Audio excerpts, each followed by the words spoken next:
You're the guy from the hamburger train, right?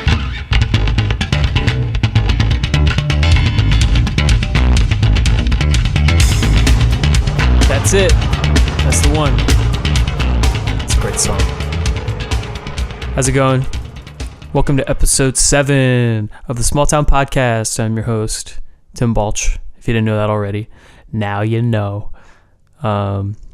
This was a really great episode. They're all great episodes. Let's be honest. Let's be real right now. But this is a super, super great episode with my buddy Cody Heebner. He's from the band Percolator. They are a Primus cover band, which I used to play drums for before I quit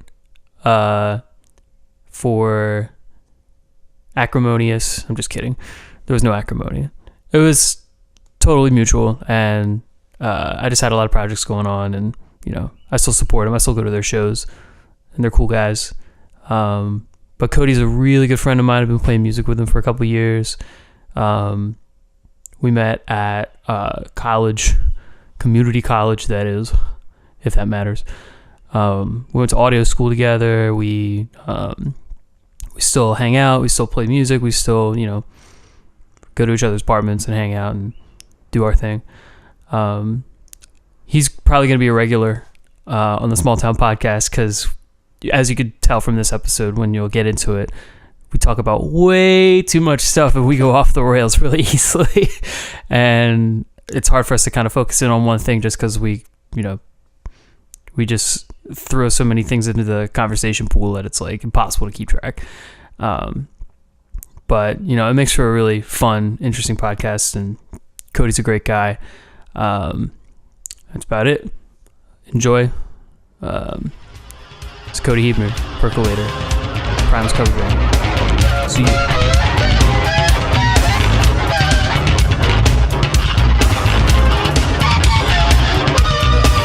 about to go live up in here. Cody Heebner. Tim Balch. Hi, buddy. Hi. How are you? I'm good.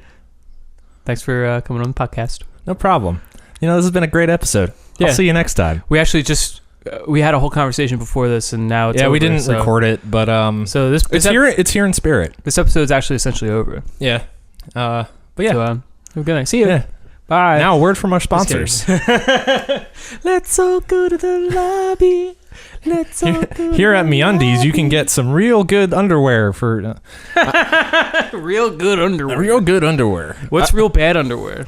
Is it just like I'd imagine the kind that you have to make yourself, or the kind that you can find at like thrift stores. It's just like rubble that's just like been glued together, just highly burlap sacks and whatnot. Yeah, it's like a potato bag and yeah. Those are very low on the underwear. That's how you know you're poor. Quality scale. You got Wonderloaf loaf. Unless you're unless you're into that kind of thing, like maybe. I'm sure there's someone who likes real uncomfortable underwear for some reason. Yeah. I mean, like, I think it's they do it because they're sadists and they're masochists, and they like the chafing. They like abusing their bodies and doing odd things. Yeah. But yeah, that's great. Before I agreed to come on this thing, I didn't realize you hosted this without pants on. Actually, that's customary. Today I thought about not doing it because it's a little chilly, and my legs. Yeah, but it's good my legs are a little shaky. Though. I got the little Chihuahua shakes. But you know what? I just thought I'll muscle through it. If it's the Chihuahua shakes, is it like 70% fear or 70% anger? A lot of it is malaria. That's a large. I forgot to take my malaria pills this morning. You got to count that. Man, if I was a girl, I'd get pregnant all the time. It's part tuberculosis. I'm dying, Squirtle. I just thought I threw that meme culture in there. Oh, this is a real great start to a music podcast. Oh, I think. We don't even talk about music. Like, I mean, like, we're sort of music oriented, but honestly, it's just about bullshit. It's just about whatever we feel like. Those are the best podcasts, honestly. Yeah. Like, the one out of the two podcasts I really listen to. Yeah. One is a D&D podcast. Oh. Because, I'm a nerd, and I do that sort of, I say in my Star Wars t-shirt. Stay on target. And the other one I listen to, Are there video podcasts? Yeah, there are video podcasts. You can watch podcasts. The other one I listen to is my brother and my brother and me. It's by the McElroy brothers, and they're all I've heard of that. Yeah, they try to make it. They say it's the advice show for the modern era, but they take like Yahoo Answers and like they read those questions, and there's some real weird questions sometimes. Like what? Give me an example. I can't remember any off the top of my head right now, but there was like one story where there was like this woman in like a grocery store, and her child was freaking out, and all he was shouting was "Shrimp Heaven now!" Like just those 3 words, and like the witness to this had no context, so like they went on a whole thing of like trying to figure out what this child could possibly be screaming about those 3 things. Shrimp Heaven now. Shrimp Heaven now. It sounds very it sounds like a Godspeed You Black Emperor album. I was about to say that sounds like that sounds like some weird obscure post-rock thing. Yeah, it does. Shrimp Heaven now, because it's such a disjointed 3 disjointed concepts like at once, and you're like there's like very few ways you can connect those 3 things. There's just a multitude of ways that you can throw those things together and have them make sense. I was gonna say it might sound like a Twin Peaks episode. Yeah, that too. Where David Lynch is trying to like, give you a little puzzle, but really there's no solution. Yeah, he's just fucking with your brain. Yeah. That's what David Lynch does. Yeah, it's just supposed to make you feel upset and or sad, or there's some crazy, it's supposed to make you feel something without any sort of resolution. There's some crazy Twin Peaks podcasts. Oh, I'm sure. I forget. I'm sure there are, but podcasts. I mean, just the way that show's set up, which is like the open-endedness. Oh, there's also I do occasionally listen to Night Vale, the Night Vale podcast, which are a lot of like radio dramas. There's one. Okay. There's one specifically called Alice Isn't Dead, and it's about like it's all delivered like the old timey like a radio drama where it's just death has a shadow. It's just a narrator. And, I never met the dead man. Yeah, and then there's like sound effects. Someone hitting like some tin shit in the background. That's pretty sick. Someone with like a big plastic.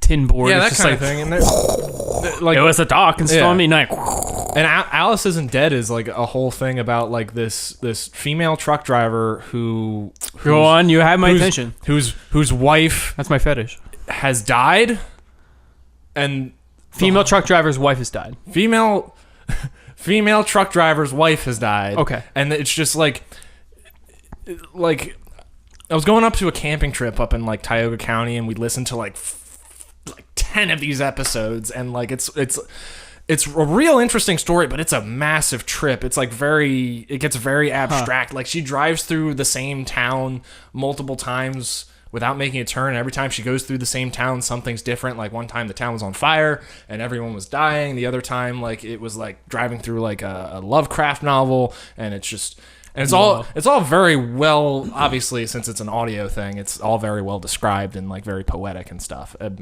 Wow. I would highly suggest it if audiobooks are your type of thing. Like, my brother's really into audiobooks. Yeah, like, he likes long like kind of storytelling podcasts like that and audiobooks. Yeah, the whole from it's maybe From Night Vale, or it has something to do with Night Vale, is like the overarching like group that they do a whole bunch of things. Including the Alice Isn't Dead thing. So it's like it's serialized, like a couple different. Yeah. There's one where it's just like Night Vale's a town, and like there's like a news broadcast about the town, and just weird things happen in the town. It's actually really interesting. I have to check that out. Night Vale, is what it's called? Yeah, From Night Vale or something Night Vale. It involves the term Night Vale. I haven't kept up with it recently, so I don't remember. Ooh, but sounds spooktacular. It's very spooktacular. If you like horror and just generally feeling the general feeling of dread, it's for you. I like injecting some horror into my life, because I love horror. I do too. I used to only watch horror movies. I sort of don't now, because like most horror movies that come out are dog shit. You know what I saw recently? Quiet Place. How is that? Actually, pretty good. I've heard only good things. Yeah, it's really good. It leaves a lot of questions to be answered. There's a whole universe around that movie that isn't very well explained, and but it's not well explained for a reason, because they have to maintain some sort of mystery. Right. But I'm not really gonna spoil anything, but there is a monster in that movie. Oh God, a monster. The design for the monster looks eerily similar to the design for the Cloverfield monster. Okay. So I was like, is this in the same universe? Because I know they're doing the whole Cloverfield paradox thing, right? Yeah. Which I couldn't finish, honestly. I wasn't a fan of. I didn't even try, dude. I don't know. It went so many different ways, and it wasn't really connecting on certain points for me. It was really just a cash grab. I don't know if it was a cash grab, because they released it the same day they announced it. That's true. I remember they released it the night of the Super Bowl, I think. Oh, that's right. And that's what I was doing instead of watching good old sports ball. Dude, that was a good Super Bowl, though.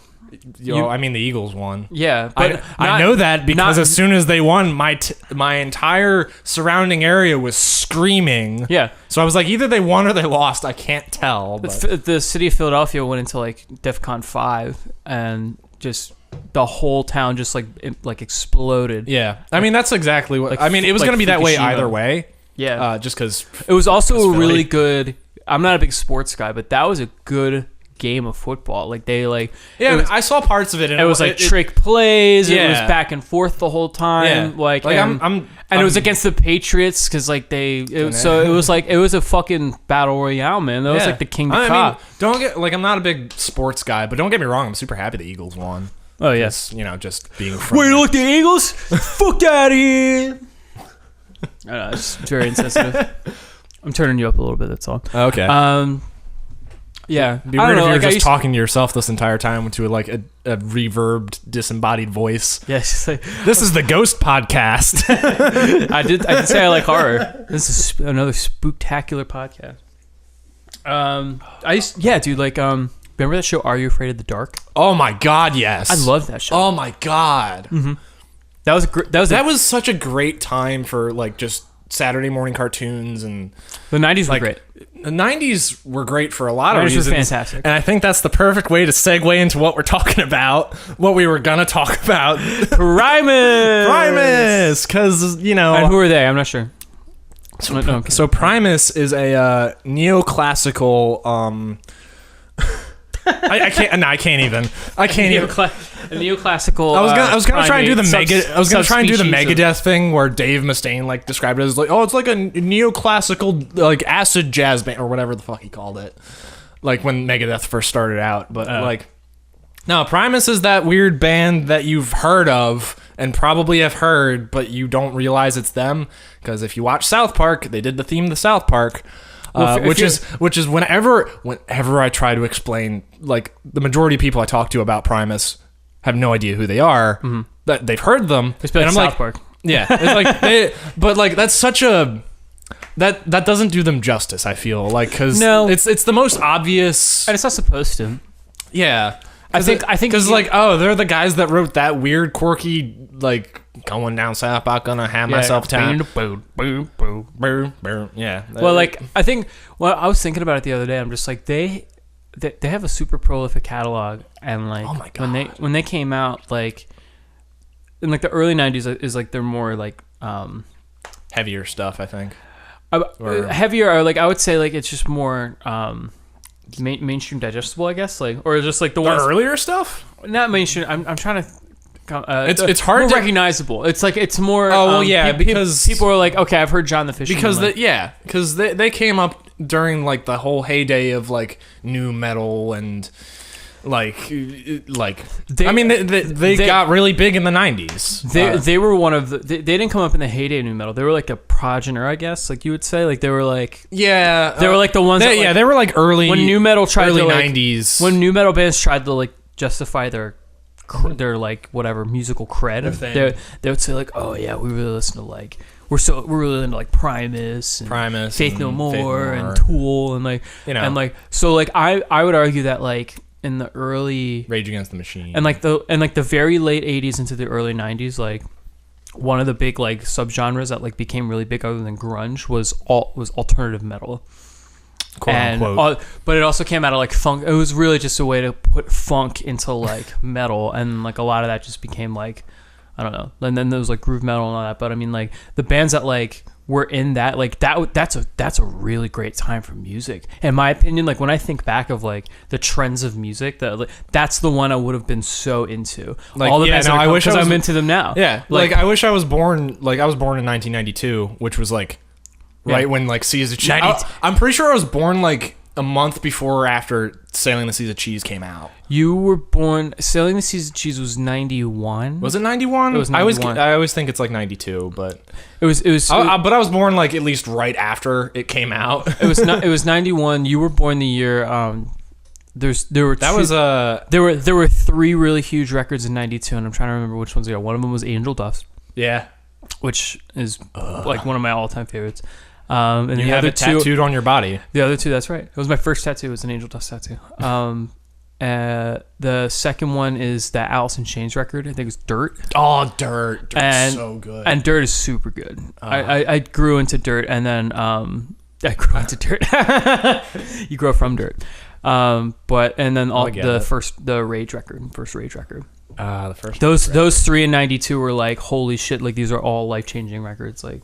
That all came out in the same year. Oh my god! The festivals back then. Yeah, so like you had all these like dope ass like ridiculous huge bands that were all doing this like really great music, like Rage and Tool, Primus, and Faith No More. Like they were doing this like really cool. Yeah, and they were all doing their own thing. Like like in their own respective very right. distinctive in like how they like tackle this new funk metal thing, because like all those bands had elements of like metal, funk, and groove and all the main things that were very popular. It was just it just wasn't mainstream appealable like in any sense, but like it had this like creativity to it. It had this like drive. Yeah. It was like stepping into the new decade. Like it was almost like coming into the new millennium. Like wow. Yeah. These are the bands. It was the next phase of like cutting edge creative. These are like music. the really important hard rock acts that like are going to influence a generation of hardcore kids and boy has it generation of like rock kids, like all that stuff. And all those bands are like, and so like whenever like bands like I remember like when like Korn and Limp Bizkit were coming out, they were like, oh yeah, like we love Faith No More, like we love this, and like we wouldn't be a band if it wasn't for like these like clearly better bands. And then they would talk to them like, how do you feel about Korn and Limp Bizkit telling you, saying that they were influenced by it? They're like, we hate that. You and I we think that sucks. Like we never meant to do that because these bands are awful. But really it was just because like that's kind of true. The record labels started eating the shit up. They started catching on, and that like bands that they could market like rap metal became rap. Yeah. So it was like a big thing was to fuse rap and metal, and that like appealed to lower a bunch middle of class, angry lower middle class angry white kids in the Midwest, and it's just, so Hi, how's it going? I mean, talking to one. I mean, to be fair, well, except not Midwest though, but everywhere. I mean, also to be fair, I was just being general. To be fair, you and I probably wouldn't be such great friends if it wasn't for Primus. That's right. I mean, that was a big part of it. I remember we were in a pop punk band together, and for anyone who knows me, pop punk is not my forte. I don't think any of us were good at pop punk, except for maybe Kevin. Well, yeah. I don't think any of us were good at the genre we were playing. I think Alimony was... I just wanted to be in a band at the time, and like I happened to be sitting near you guys while you're like, hey, we should make Alimony a thing. And I was like, you guys need a bass player? I don't care. I just want to play with people. For those of you who don't know, Cody and I were in a band called Alimony that I started when I was going to Monco. I was in the SRT. Oh, what was it before that? It was just com something. It was just like the communications program where you could like you can record your own stuff as your projects, and like if you're. I also did the same thing. Yeah, it was perfect if you were in a band, like a shitty band. You wanted to learn how you record yourself, and then exactly. It wasn't that good, but just, I wasn't Andros and I wasn't a couple of different things, but I wanted to start a thing on my own that was just, that I could just use as like a guinea pig, really. And I did the EP, like, that I did what's it called, the early format war. Yeah, I wrote that just as like a thing to do with a project, because like I didn't want to have Andros be the thing that I do. Like I didn't want to throw Andros into my projects. Like I didn't feel like doing that. I just wanted to start like a new thing. I thought that would be fun. That was fun. So like, and then I think it was literally like the day of like the comm screening. We're all sitting. It was me, like, you, Kevin and Mike Cross, yeah, and we were all talking about it. We were all hang out. Because we were all in the same class, and we all hung out in like a row. And I literally just remember just going like looking at all three of you like in a row and just being like, "Hey, do you want to like play shows this summer? Like, do you want to be Alimony?" And they're all three of you were like, "Yeah!" Like it was just like.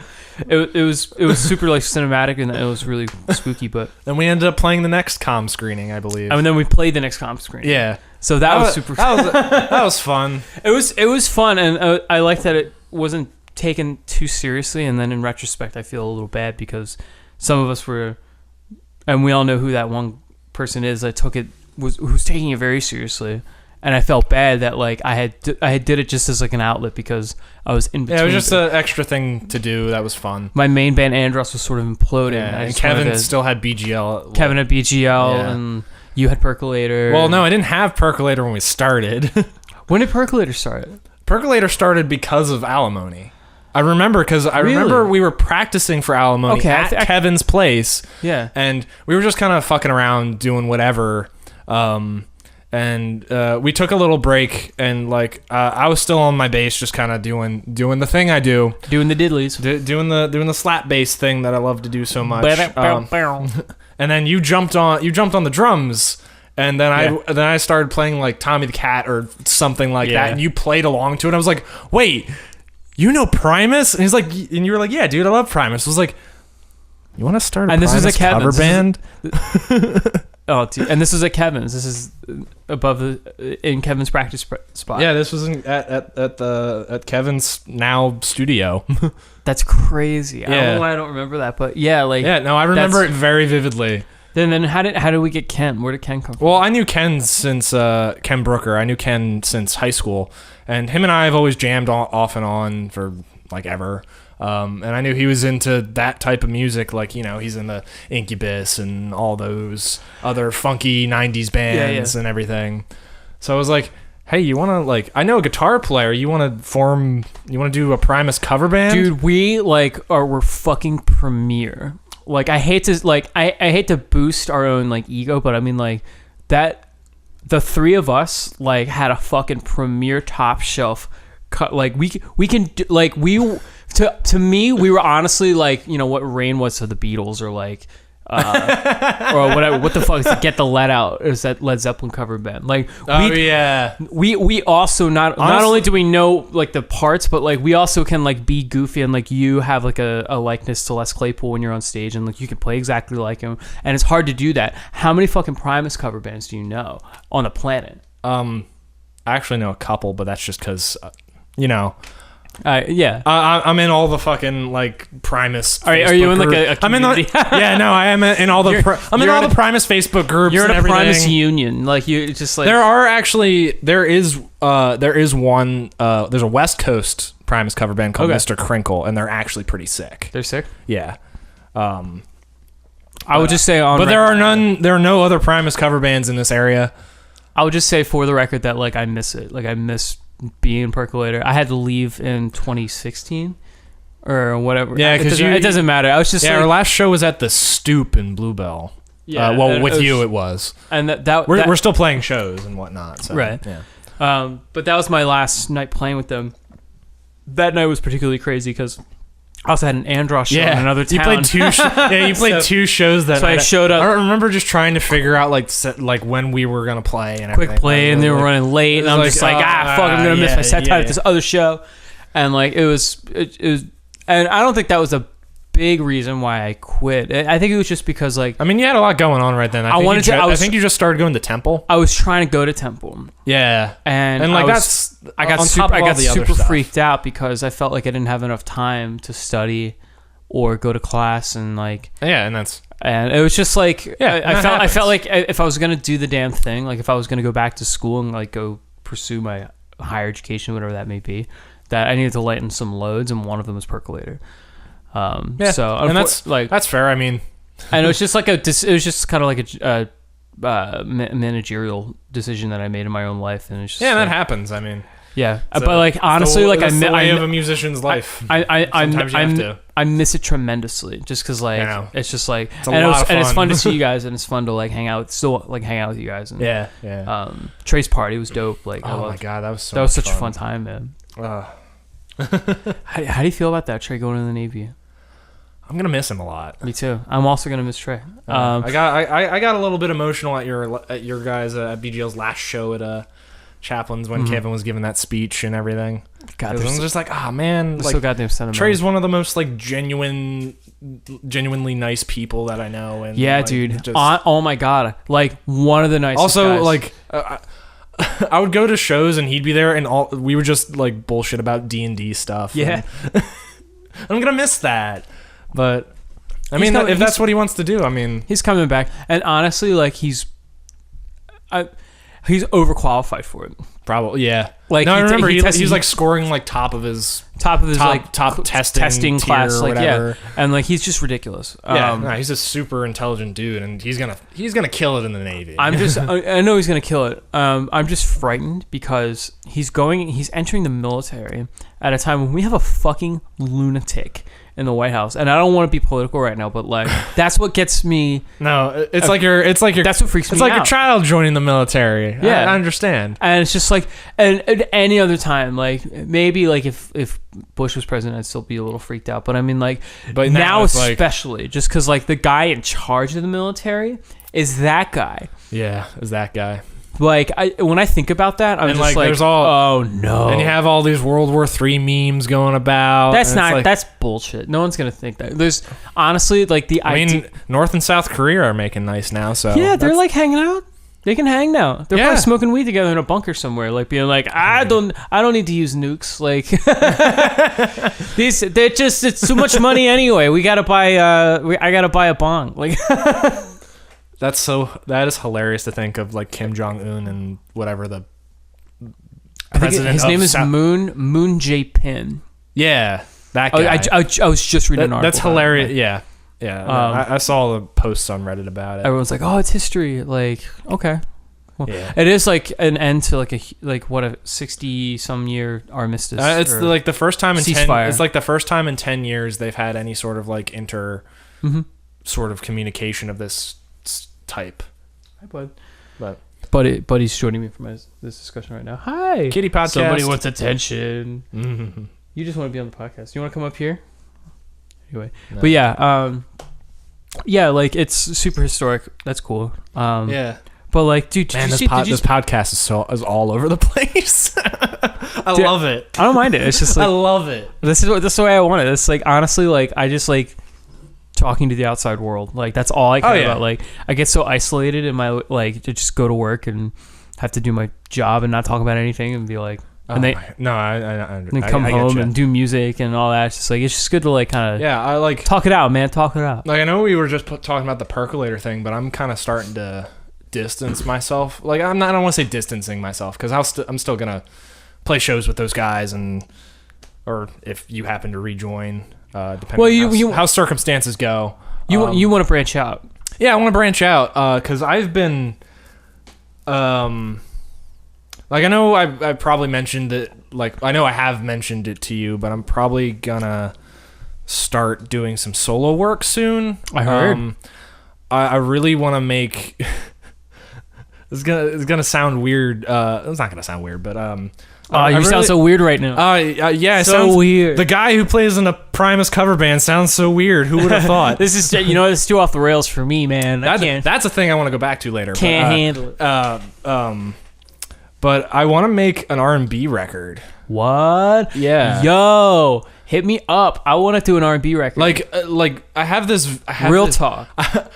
Like lately I've been getting really into like really rhythmic, like groovy, like more emotionally expressive music, I guess. Like Thundercat? Like, yeah,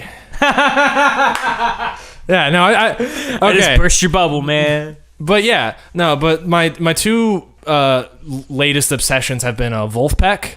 Yeah, and they're everything I ever wanted in like a funk band, like especially in this modern day. I had no idea that like modern funk was like making a Oh my comeback. god, they're so fucking good. Oh. And then I saw Wolfpack on your T-shirt, and then you showed me Thundercat. Yeah, Thundercat is also the other obsession I've been getting into because like, I've heard the name before, and I know he's been around for like a couple, like he's been like pretty popular for at least a couple years now. Yeah. But I only recently like finally like dove into him.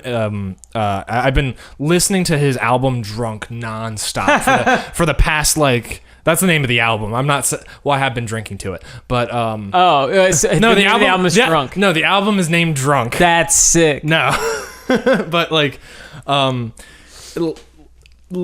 like listening to this, like I've listened to the whole album like probably like 20, 30 times by now, and I just bought it like a couple weeks ago, and it's been having like a really prolific impact on me because it's like, well, one, I'm going through some life stuff. You're going through some shit. Well, I'm going through some changes, and I've kind of latched onto that one song called "Them Changes," and it's just been, it's just like this, like me finding this album couldn't have come at a more perfect time, and it's like, Don't you love that? This is gonna be. I'm waiting for someone to tag me in one of those like top 10 album things. So I'm like, Oh, dude, I should have done that. Like, I'm sorry. It's fine. It's a Facebook thing. I don't really give that much of a fuck. But I'll tag you because I was gonna do like an. I was gonna do an. No, it's fine. Okay, It's fine. But it's just like. I've been trying to just immerse myself in new music lately, and that's one of the things I came across because I just want because I've been stuck in the same musical rut, I guess, for a while now, and it's just it's time to branch out. I'm listening to way more hip hop, more R&B, obviously. Like I've always been a big fan of like Bill Withers and everything. Be a more man of letters. Yeah. I'm starting to like write poetry now. Wow. That's like a thing that, like. With my music, like You're straight up snowflake now. yeah. Wait, a little bit, but I'm not afraid to admit it anymore. That was a big thing for me. It was like, I held my, like, cause everyone sees me play Primus and stuff like, oh my god, you're such a amazing bass player. Like I have people tell me like I'm the best bass player they know, and I'm like, dude, you're the best bass player I know. No, stop. Like, and that's always my reaction to whenever someone tells me that. I'm like, I'm not that great. Like You're pretty good. I can play someone else's style like very well, and that's about the extent of my talent. Well, dude, but not a lot of people can do that. I mean, not a lot of people. But not a lot of people want to do that. But some people do, and they can't. So yeah, I mean, I'm glad. Like, don't get me wrong, I'm glad I can. But it's like, it's starting to feel like I need an outlet. I need more of an outlet than playing someone else's music. So I've been starting to. You don't want to be in someone else's shadow. You want to kind of exactly. I want to start breaking out of the local Les Claypool vibe. Yeah. As much as I love Les Claypool, like Les Claypool will always be one of my favorite. Will be probably my favorite musician forever. But like Thundercat's definitely like at least Thundercat's at number 3 right now. Ooh, number 3 all time. At the moment, yeah. Or just at the moment. Okay. Yeah. And you know who number 2 is? Wolfpack? No. Tom Waits? Tom Waits. Woo! Yeah. Your boy! Yeah, it's almost like me and Tim have been friends for a while. But like, friendship. It's just like, since like Thundercat is like such a different take on like the whole funk groove thing that I'm used to. Like I know it's been like R&B's been around for like ever, but it's never been a genre I've like displayed much interest in, and now I'm just going head first into it. Like I'm in the very, very early stages of trying to write my own solo album that I want to be very R&B influenced. Obviously, like since I've never played the genre before, it's not going to be entirely R&B, but like it's, I can honestly it's just it's something I want to emulate in my writing, but I want to make my own style of it. And like of course, like I've seen, like after watching Thundercat, I was like, oh, he plays a 6-string bass and does all this crazy jazz stuff. Like I'm not any sort of like classically trained musically, but like I can hear tone pretty well apparently. Yeah, you got a good ear. Yeah, so I'm just like trying to buckle down and try and like get some songs written.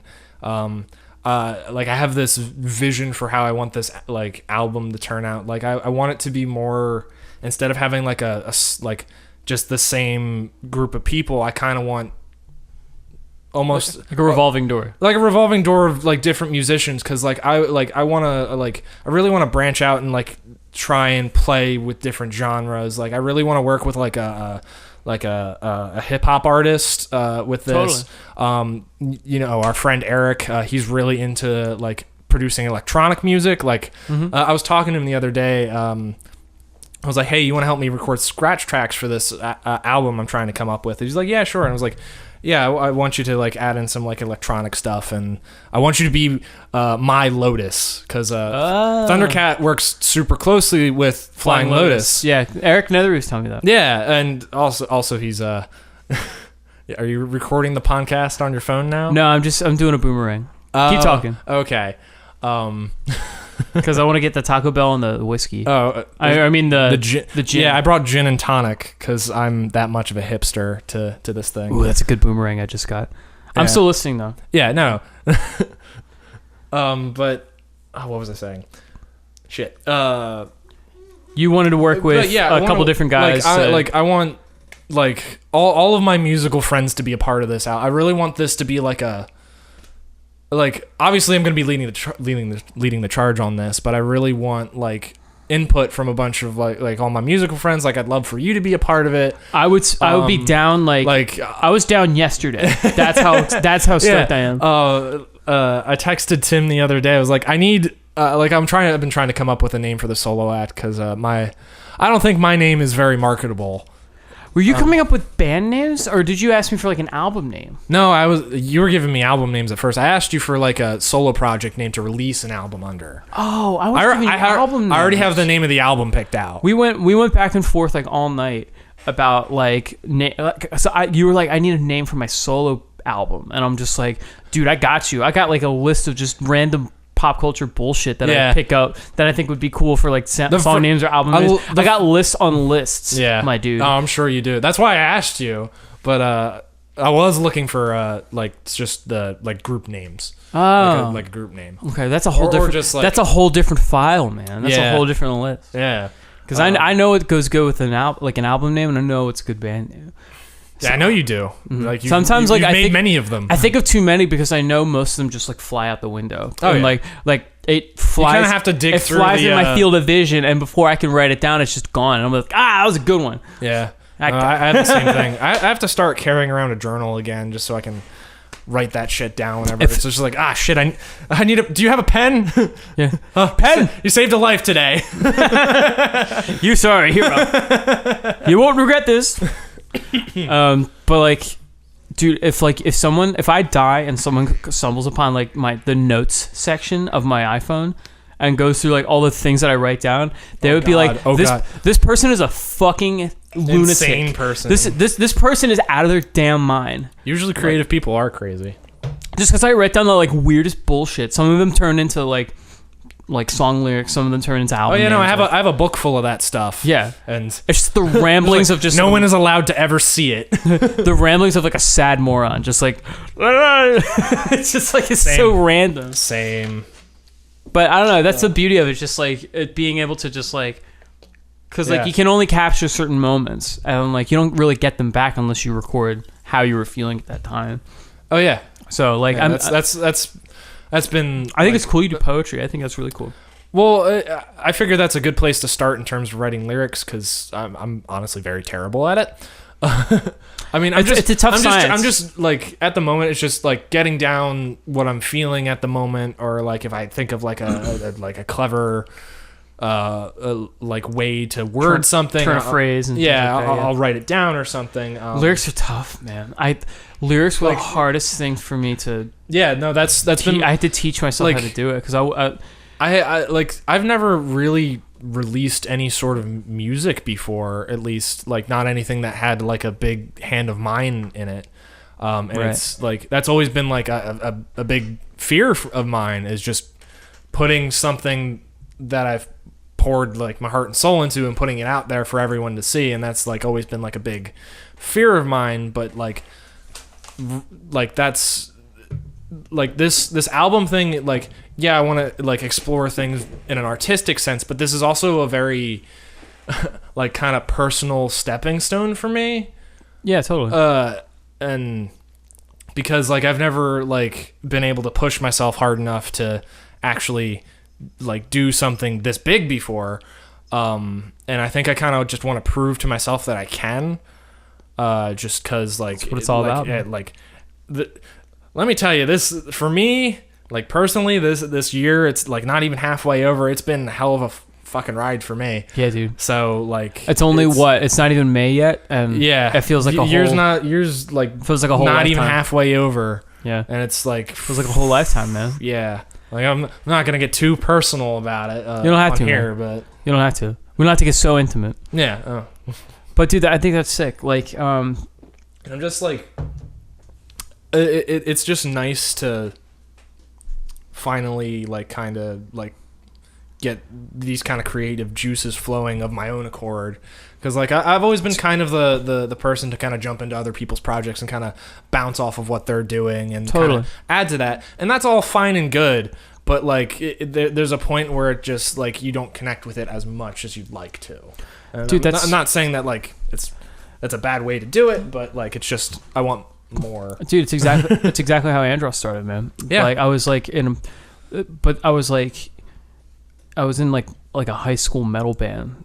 Like I was also in a high school metal band. That's actually where I learned how to play bass. Oh, okay. Like that's where you. I didn't mean to cut you off, but no, it's fine. It's where you learn to do a lot of stuff, a lot of important things. Yeah. Formative years in high school when you're with your buddies and you don't know what's gonna happen. You're just glad that you're not doing schoolwork, and you're glad you're doing. Your parents are stoked that you're like you're like out hanging out with your friends, and it's just like not doing drugs and not doing all like. So it's like I actually it's a win-win for everybody. Like I was in a metal band, and I say that with quotes, like in like high school. We never actually played any shows. I just got together with like a couple friends of mine, and we just like played like Black Sabbath and Megadeth and Metallica and all that stuff. And I remember it was actually like a place that's only a couple blocks from here, my friend Andrew's. We just like played in his garage, and like I remember we would like go to Big Lots and just get swaths and swaths of snacks and stuff, and like we had this fucking like this like stockpile of just like sweets and sodas and all this stuff just my God. in this garage, and we would just hang out there, play our shitty garage band music, and it was like some of the best times I've had. That's the life, man. Yeah. How old were you? Like 16, 17? Could you drive then? No. I actually didn't like get my license until I was like 20. Really? Yeah, because I was itching to get my license. Yeah. Man. I was itching. Actually, I didn't want the responsibility, but then I got my car, and I was like, okay, no, I needed this. Speaking of car, because I was thinking about this today, because I knew we were going to record tonight. One of the first times I listened to, first of all, Primus coincides with like a very like important time in my life, and that was the first time I started like smoking pot, like. So like the literally I think it was like the second. It's funny how things line up. It was like that. It was literally like the second time I smoked weed, and like I was like 17, and I was hanging out with like my brother and like a couple of his like friends, and we literally was like we're gonna go to Wawa. We're gonna drive to Wawa, and like, you know, like we would like smoke a bunch beforehand, and then like as soon as I like got in the car. My brother's car to go to Wawa to just get like whatever, like snacks, like you know, a couple of his friends could get cigarettes or whatever.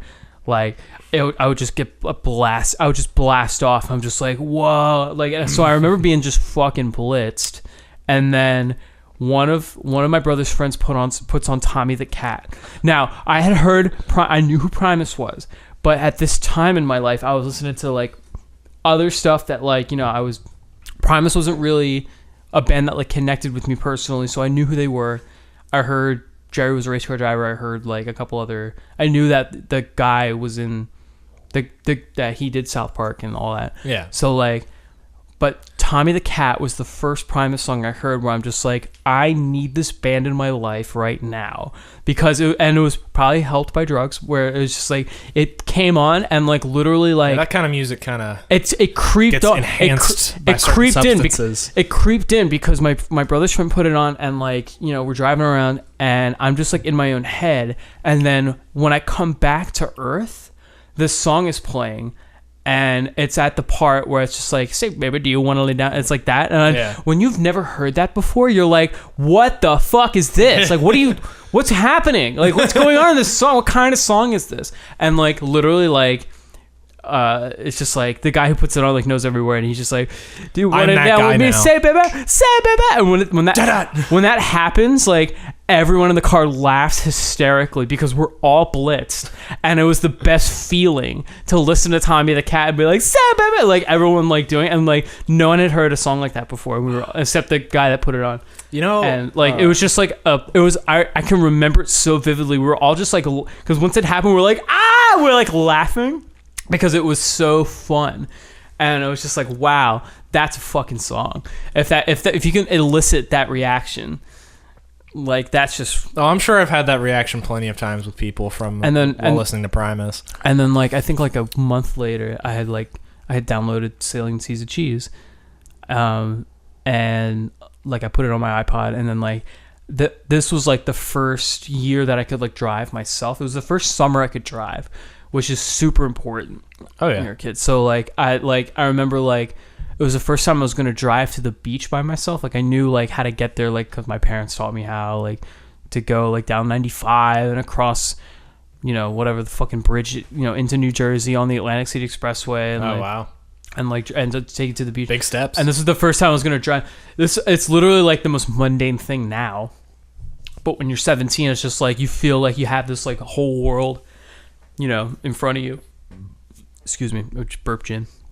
But like you just had this like the world is your oyster now because you can drive wherever you want by yourself and no one's gonna yell at you. No one's gonna, you can do whatever you want. You get to be in your own little. I remember like I've had plenty of times like once I got my car, just like late night trips to Wawa while listening like blaring Tom Waits or something like that, and dude, like those are some of the best times. I think best, dude. Like when you're 17 and 18 and like you don't know where your life is going and all that matters is right then.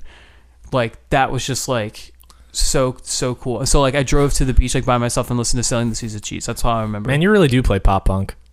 Hey, shut up. Driving down Northeast Extension. These are the only times that matter. You never felt so important. My girlfriend hasn't called me in over 2 days. I'm really good at pop punk, guys. I'm in a pop punk band, actually, guys. Come see me. But you should go see him. Actually, Tim is a very good musician. See, you do the same thing I do. It's just fun to poo-poo it. It's fun to, But speaking of like the first time you ever hear Primus, you want to know something kind of funny? I actually hated Primus the first time I heard them. Wow. To be fair, it was on. There's a lot of bands that started. It was on Guitar Hero 2, which is the John the Fisherman. Yeah, and the entirely wrong way to listen to them is by focusing on the guitar. There you go. I remember whenever that's and like they boosted all the guitar tracks and all those songs on that game. Yeah, they totally fuck with the mix. Yeah, so that's the entirely wrong way to hear Primus. And I actually like didn't get into Primus until like years after that because like I was a pretty boring kid growing up, and I didn't really get into music until like middle school, I want to say. Dude, I was the same way. Like, yeah, because I was growing up. I was all like, "Hey, I want to join the military and shoot guns." Like, I was that weird kid. So young and. But like, I had a friend of mine, Forrest, who played guitar, and like he. Have you been friends with Forrest that long? I've been friends with Forrest since 7th grade. That's sick. Yeah, and Forrest is cool, man. Yeah, he's pretty cool. Some people would say he's cool. I say he's cool. I would say he's cool. Yeah, he's pretty cool. I'm in that camp. Way. But I like. So like what was like because I wanted to pose this question. What was like the beginnings of like your musical kind of I was actually just about to get into stirrings? Like what was like the thing? What was the thing? Like obviously we all listened to the radio when we were a kid, and we like classic rock, and we like whatever our parents like. But what was like the first thing that you as an individual like picked up on and were like, that's this connects with me? So like I was a kid. I was the kind of kid who like obviously like I like had CDs from like that my parents listened to and whatever, like Led Zeppelin and all that, AC/DC and all that sort of stuff. Iconic. But even before I got into that, I listened to like the occasional radio stuff. Like I think this is gonna be super embarrassing, but I think the first I love it. The first album I like spent my own money on was that whatever Who Let the Dogs Out was on. Baha Men. Yeah, that was like the first album I ever bought with my own money. You got the Baha Men record. I got that Baha Men record. Yo, that was on the other day in Wawa. I was like, oh my god, I haven't heard this song in forever. They had been a band. Like I was reading up on Baha Men the other day. Just because like I get bored at work really easily. So you read about Baha Men? Totally gonna fucking read up on the Baha Men. Of all things, though, they invented a genre. I'm gonna look it up right now. This is the first thing we're gonna look up. That we've been recording for 45 minutes, and this is the first thing. It's only been 45 minutes. Holy shit! 48 minutes. Oh, I'm sorry. But who's keeping score? They like invented they didn't invent a genre, but they like pioneered a particular subgenre of like called Junkanoo. But Baha Men are like, it's like street parade music. Yeah, it's like Caribbean like street parade stuff. Like and like it originated like in Key West and it's got burps. Lots of cowbells and like this. It's like carnival music. That kind of like it's very it's like very like reggae influenced, calypso and like all that stuff, and like they like brought that to like the forefront. They had been a band since like the 1980. 1980 is when the Baha Men started. Wow. And Who Let the Dogs Out came out in 2000. Yeah, that's a long time to be a band. 20 years as a band like developed, and then all of a sudden they're like, okay, we're gonna do Who Let the Dogs Out. It's just interesting to read about bands that like we just think were like one hit wonders, but they were like honestly like perhaps they were one hit wonders, but they had like a long standing career beforehand and still do. They're still going. The Baha Men are still a fucking band. Are they really? Yeah, they're still going. When was their last album? The last Baha Men record was 2015. Wow. Called Ride With Me. I kind of want to check it out to see I want to see how they're doing. The album Who Let the Dogs Out went 3 times platinum. Wow. And none of their others didn't go myrrh. None of their others. There's one other than that charted, but they have. Looks to me, I'm like looking. Looks like they have 12 albums on the books. Wow. But that's it's just interesting that like just one song just like makes that career, and then there's like a whole like there's catalog of behind all that stuff, like whole back catalog. It's always an interesting thing to think about with the one hit wonders. Dude, you want to know my first record that I bought? What was money? It? Come on, guess. Was it Faith No More? No. Oh, no. Like, think about. I'm way too. I'm young. Like I'm 7 years old. Like think about. I feel like I know this question. What was like the really big, just a really annoying kiddie pop song? Kiddie pop song. And then in like the 90s, like. I'm gonna give you. I'm the worst when it comes to naming pop songs. I'm gonna give you a hint. It's Mbop by Hanson. Oh really? And the hint is the answer. But yeah, whatever fucking record that was on, I bought. Dude, it was just like when you're a kid. It's just like you don't have any point of reference. It's just like whatever's on the radio. So like I had like Hanson. I had Mbop by Hanson. I had like. I had Big Willie Style, the Will Smith record. Big Willie Style was where it was at, man. I don't even know what that is, but I'm sure I've heard it. It's got like Get Jiggy With It and okay, yeah, a couple other like Welcome to Miami and all that. Like okay, yeah, it was like sort of like kid friendly. That's the thing. I don't know like any of these pop artists' names, but I know the songs if I heard. There was them. I also there's one other one that I remember. It was Eiffel 65. Well, yeah. You remember I- Eiffel? Okay, that's good. 'Cause I that's know a that little- one. I know some that people one. some people think that's a little obscure. Really? Yeah. I mentioned it to like like when you mention it to like kids that are like a little younger, they missed it. They were too young. I listen to that song like every day. Like I love that song. Yeah, that was a good song. I used to listen to that and during that time before I like really got even into music, I listened to a lot of soundtracks actually.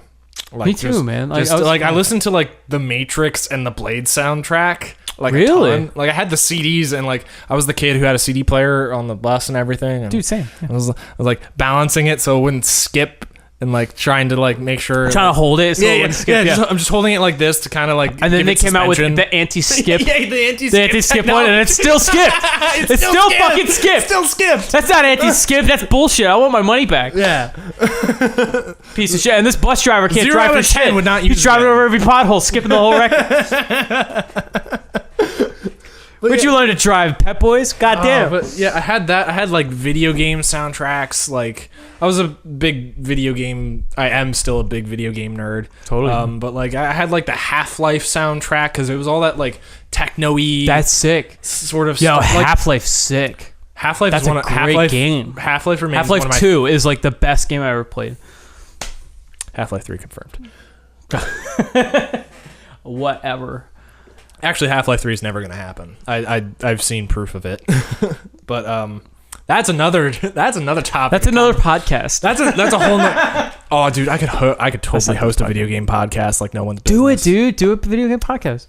I could do a video game podcast. I could also do a Star Wars podcast. Oh.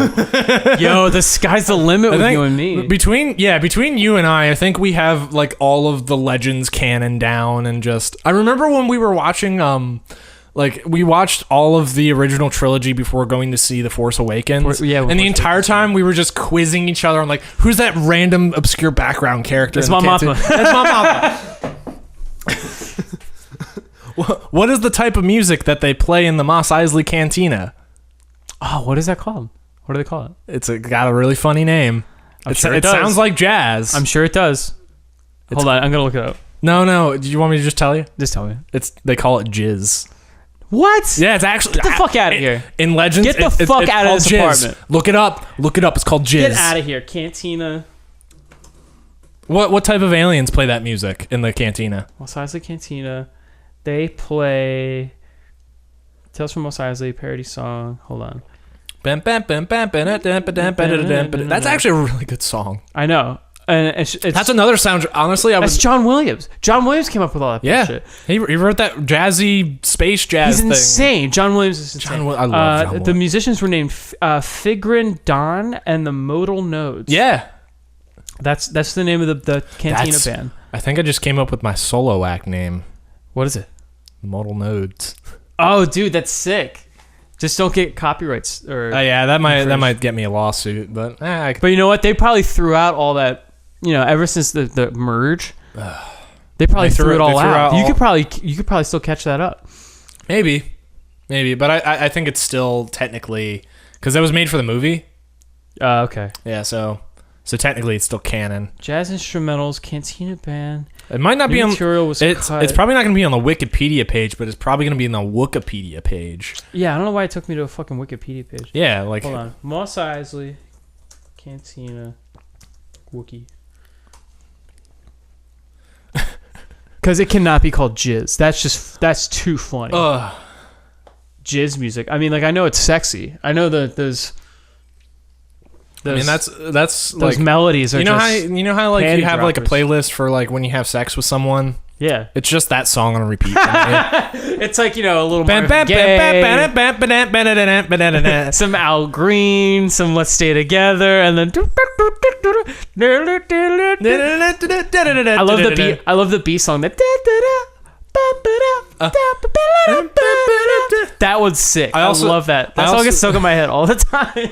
I know I said I was like a video game nerd earlier, but like I like got really into the Star Wars MMO. Like, oh yeah, Star Wars Galaxies. Mm-hmm. Like I I role played as a stormtrooper online for a good couple years as a teenager. Yeah. That's probably one of my most That's still probably not even my most nerdiest thing about me. Ooh, I got a good one. Like, I was thinking the other day, like, how much of a nerd am I? And I think I got you beat.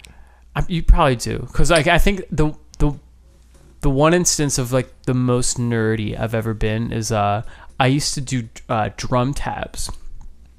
I used to write. Ooh, so nerdy. I used to write out when I was young. I was like 13 or 14 when I was like first like listening to like when I was. What I would do is because like I would look at drum tabs to figure out how to play to like Tool. And like Rage Against the Machine, and like I would look at drum tabs and like it would literally just be like X's and O's on, and like a time thing, and then because I would see some drum tabs that were like kind of fucked up, and I'm just like, this is impossible to read. I want to make the drum tabs that I want to make, that like I would want to see, that is easier for me to read. So like I would make them. I started doing that with Thundercat songs. Yeah, so I literally just like would well, not drums. I had on bass. I had like a huge list of songs that I would submit, and like that was the thing that I would do like on like the weekends. Like when I was like 13 or 14, I was such a huge nerd. I would just tab out my favorite songs on drums. That's kind of fun. That's always kind of fun though. And just like I just had like a profile on this like whatever it was called, MX Tabs or something. Oh jeez. Yeah, remember That's MX old. Tabs? That's yeah, old. dude. I fucked with that hard, and I had a lot of drum tabs, and then like that site shut down, and like I don't know where all those. And drum now it's tabs all went. Guitar Pro and everything. That's all gone. Yeah. Yeah, but anyway, dude, it's crazy. But like. We're Back talking about to the the Cantina band? Wait, what were we talking about before that? Before that, we were talking about how I started like getting into music. Right. Okay. Like about a half hour. So you had ago, soundtracks and you had I did soundtracks. Led Zeppelin and all that bullshit. I did mostly soundtracks. Like that's what I listened to on the bus ride to middle school to Pembroke Middle School, which is where I Shouts out Pembroke Middle School. Yeah, it was okay. Which is literally right there. Well, that's Pendale. I know, but it's the next one over. It's the next one over. Yeah, they're practically just right keep driving down next to each Hancock. Yeah, but it mostly happened in like 9th grade. My friend Forrest, who had a guitar, and like he was always playing like Led Zeppelin and the Beatles and all that sort of stuff. Forrest can play guitar? He doesn't really play that much anymore. Huh. I didn't know that about him. But yeah, no, he still owns a guitar as far as I know. But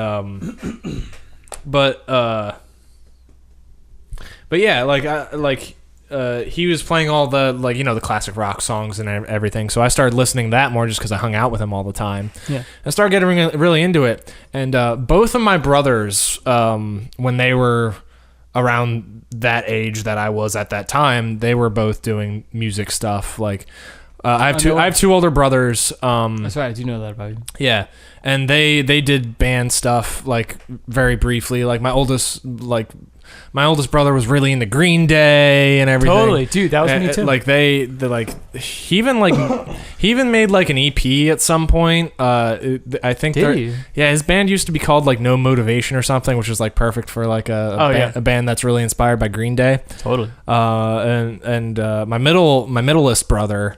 Your middleest brother? My middleest brother. He played bass, and that black 5-string Ibanez I have. Totally. That used to be his. Oh. Like that bass. Yeah, all this stuff used to be my brother's. Yeah. That green Peavy. Yeah. Yeah. Mm-hmm. So I got most of my like starter like music equipment from them because they all went on to college, or like my middlest brother joined the military. They'll just like moved on with their lives. Yeah, they moved on with their lives like smart people. We're still clinging on. Yeah, we're still clinging to it, and so I just kind of like another thing you and I have in common. Yeah, they had both moved out of the house, so they had all this like music gear. Yeah, in they there. just like leave shit behind, and I was like all that. The so bass amp is his, like I just like inherited. I like this bass amp. That's actually a pretty decent. It's a great fucking bass amp, man. Yeah, I remember. And this PA system. Yeah. But I think I owe my brother like a cut of like the money that I made, like using his PA system. All of his equipment. Just using particularly his PA system for like birthday parties and like and DJing and stuff like that. Because like it's like provide your own PA system. It's like, well, good thing I have one. Here's $500 to the event. I'm like, fuck yeah. Yeah. So it's like, it kind of pays for itself almost. It's good money, and like I feel bad because like my brother just kind of like pay for it, and I'm just like I feel like I want to give him like 5% or something. Yeah. I mean, it's better than nothing, I guess, but yeah. So I just pretty much acquired all of my brother's music equipment and just started from there and started out playing guitar for a couple years. I was terrible at it. Dude, I remember seeing that video of you. No, you saw that video. You showed it to me. You showed me that video. Brad Parsons somehow found that video recently. Of course he did. And sent me. I was like, Brad, please no. What it was? It was like a school project. It was a school project. It was like a book report. I had a really cool English teacher. I think that was like ninth or 10th grade English or something. It was like, read any book from the library, do a book report on it. You can write an essay, you can make a video about it. That's cool. And I read a book on the rise and fall of heavy metal because that's what I was into at the time. Because high school for me was all metal, thrash, Megadeth, Pantera, Slayer, just all that sort of stuff. Testament. Like I was. We would have so hung out, man. We would have so hung out. Yeah. Oh my God. Yeah. Like I was I was in a neighboring. Like when I played district. guitar, the only things I played were Metallica songs. Like I can still play Fade to Black and To Live Is to Die. That little like interlude on guitar. That's usually what I play whenever I pick up a guitar. First time I heard Fade to Black was like around that time that I started like smoking weed. And like I literally like a lot of things happened around that time apparently. I literally thought that like the world was gonna fade to black. I was like, I remember getting like super so dramatic. I know. I literally got I got so freaked out that like I thought Fade to Black was like gonna happen. Oh jeez, that's not what that song's about. I know. I was such a weirdo.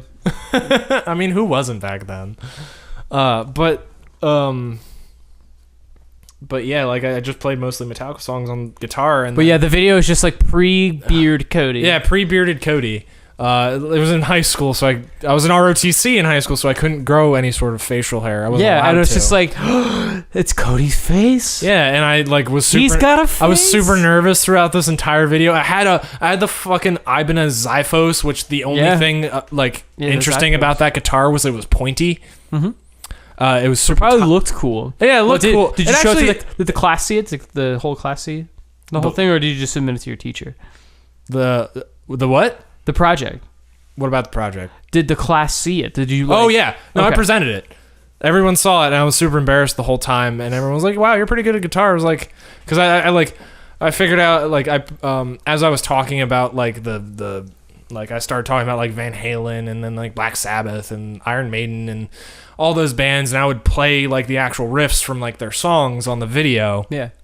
Because like that's what I played on guitar is just all like metal songs and everything, and I like did like the eruption tapping thing, and you play that for anyone who's not a musician. They're like, whoa, like, how do you do that, dude? You're so good. Like mind blown. Yeah, so like everyone thought I was like amazing at guitar. I was like, okay, that's not a bad reputation to have, man. Yeah, you know what my reputation was? High school, class clown. I mean, I was a goofy ass kid. Just because, like, I just loved attention and, like, didn't have any, like... You were the kind of person that was, like, kind of friends with everyone, right? I guess so. I was also that guy. Yeah, I believe the term for that is floater, which is a very... oh, my God. Not endearing term at all. If you look in the dictionary next to the word floater, you'll see a dead guy in a river and me. Because I also think as the guy in the river, or because no, like I'm saying, like because you can have two definitions for one word. Like I think the first definition has to be honored of a floater. Like hey, we got a floater here. Yeah, so exactly. Yeah, like so dead guy in a river, and then me. Just I found your dad in the pool. Desperate kid in high school. That's me. But I mean, like, yeah, you're kind of right because like I could just like kind of go from group to group, but it was lonely because it was like I could never stay too long. Yeah, you didn't have like a solid group of friends that you stayed with because the group I would like latch onto were doing other stuff and I wasn't part of it, and I was they could tolerate me to a degree, and then like I was actually exactly the same way. they would go do their thing, and then I'm just like, I'm still going home by myself. Like I had I was in ROTC, so I had like my ROTC friends. I had a good group of honors, like kids that were honors friends, because I was never in honors classes. The ROTC kids you probably couldn't relate to though. Could relate to or could not. Like, well, I mean, I still talk to some of them. Okay. Yeah. I just can't imagine you hanging out with like military guys. I mean, that used to be like my life aspiration, was to join the Marines. I know, but like, and then I found music, and now look where I am. Yeah, look at you now. Look at me. Look where your life is going. Recording a podcast with a really good friend of mine on a Friday night. Who's that? Okay. But instead you're here. See what I did there? I kind of twisted. He's got jokes, ladies and gentlemen. I mean it, Tim. I know you do, and I appreciate it. Anyway, but I don't know. I just can't imagine you hanging out with military kids. You know, I mean, a lot of those kids also did not join the military. To be fair, okay, that's cool. Because like I imagine their kids are just like. I mean, there are kids from there that I don't talk to anymore because they got. Well, I mean, like I know, like the military has been a huge part of my life. Like I know so many people who are in it. Like Trey's joining the military. Sure is. Like I know people who are. But he's joining. He's joining because he's a wizard, smart guy. Like, yeah, and that'll offer him opportunities. I know people who are currently in it, who have gone in and are now out of it. Like my brother was a Marine, is the proper way to say that. But he's on call or whatever. No, he did. What do they call that? Active duty? No, he's not in at all. What do you call it when it's just there's like active and reserves? Reserve. That's what I mean. Yeah, I couldn't think of that fucking word. Yeah, but he's not either. He finished his. I think he did 8 years. Wow. 6 or 8 years. I forget the time span, but like he was in there for a while. And Marines are no joke, man. Marines are no joke. Yeah, I remember. Tell you what.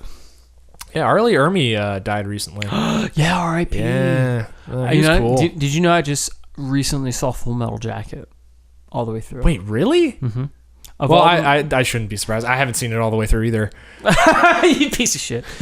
I mean, I've seen the because I kept hearing people talk about it. The training part of that movie, which is like. Yeah, the movie's strange. It's divided into like two. There's two main parts of the movie. There's the beginning with the train with Arlie Ermy. Yeah, the boot camp thing, which is what that movie's famous for. And the guy that plays the fucking guy that plays the Gomer Pyle? Gomer Pyle. Whatever's and actually. He's the guy. Do you ever see Men in Black? Yeah. He's the guy that he's what's his name? Edgar. He's Edgar. He's the bad guy in Men in Black. The first one? He's the roach guy? Oh, where is your? Oh, like that guy. Really? I didn't know that. He's also, if you've seen... Vincent D'Onofrio. If you've seen the Netflix Daredevil, he's also Wilson Fisk. That's right. Mm-hmm. Yeah. He's a really good actor. He's actually a really good actor. I know. He's amazing. Yeah. And dude, just him and... I think that Full Metal Jacket thing was his first thing. Yeah, and he just plays the fucking guy that's just the dumb guy in boot camp. He just gets the dumb fat guy that just gets like weeded out and kills Arlie Ermy. Yeah, sorry to poison. I mean, it's an important part of the movie. Yeah, but then like that's like literally a half hour.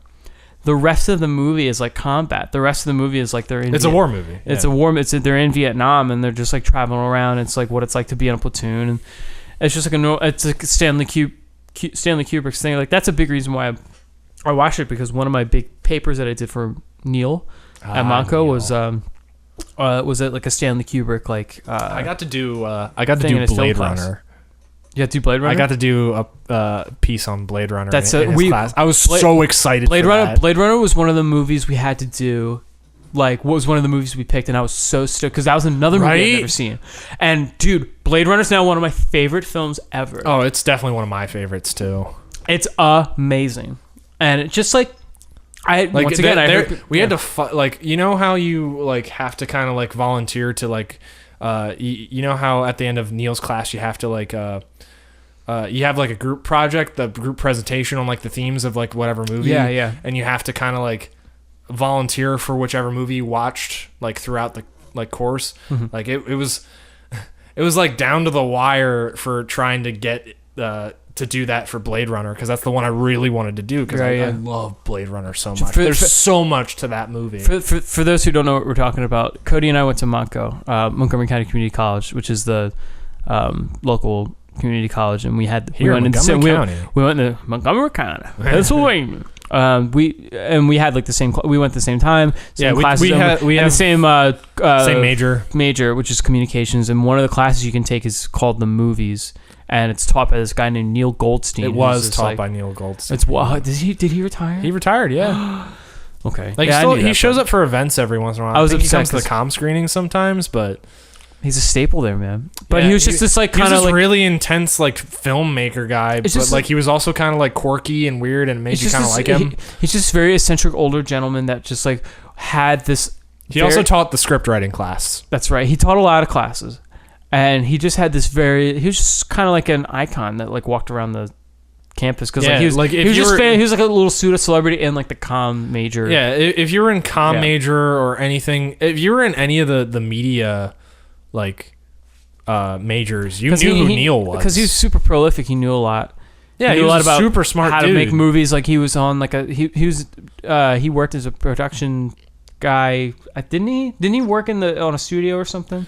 I don't know too much. To me he's a very big mystery, because I don't know what he's done, because he would never talk about it. A lot. Yeah, he wouldn't talk about it. He was shy about it, but he just knew a lot. Because that movies class we took was just fucking dope. Oh my god, I loved his movies class, and like I felt kind of robbed, because like the kids that were in it was the class was too big, and the kids that were in it were just goofballs, and like I wish it was a little bit more intimate and like more focused, and just like, you know, because like you could pick the movies to watch, and like one of them was Blade Runner, and like, dude, that movie's just so good.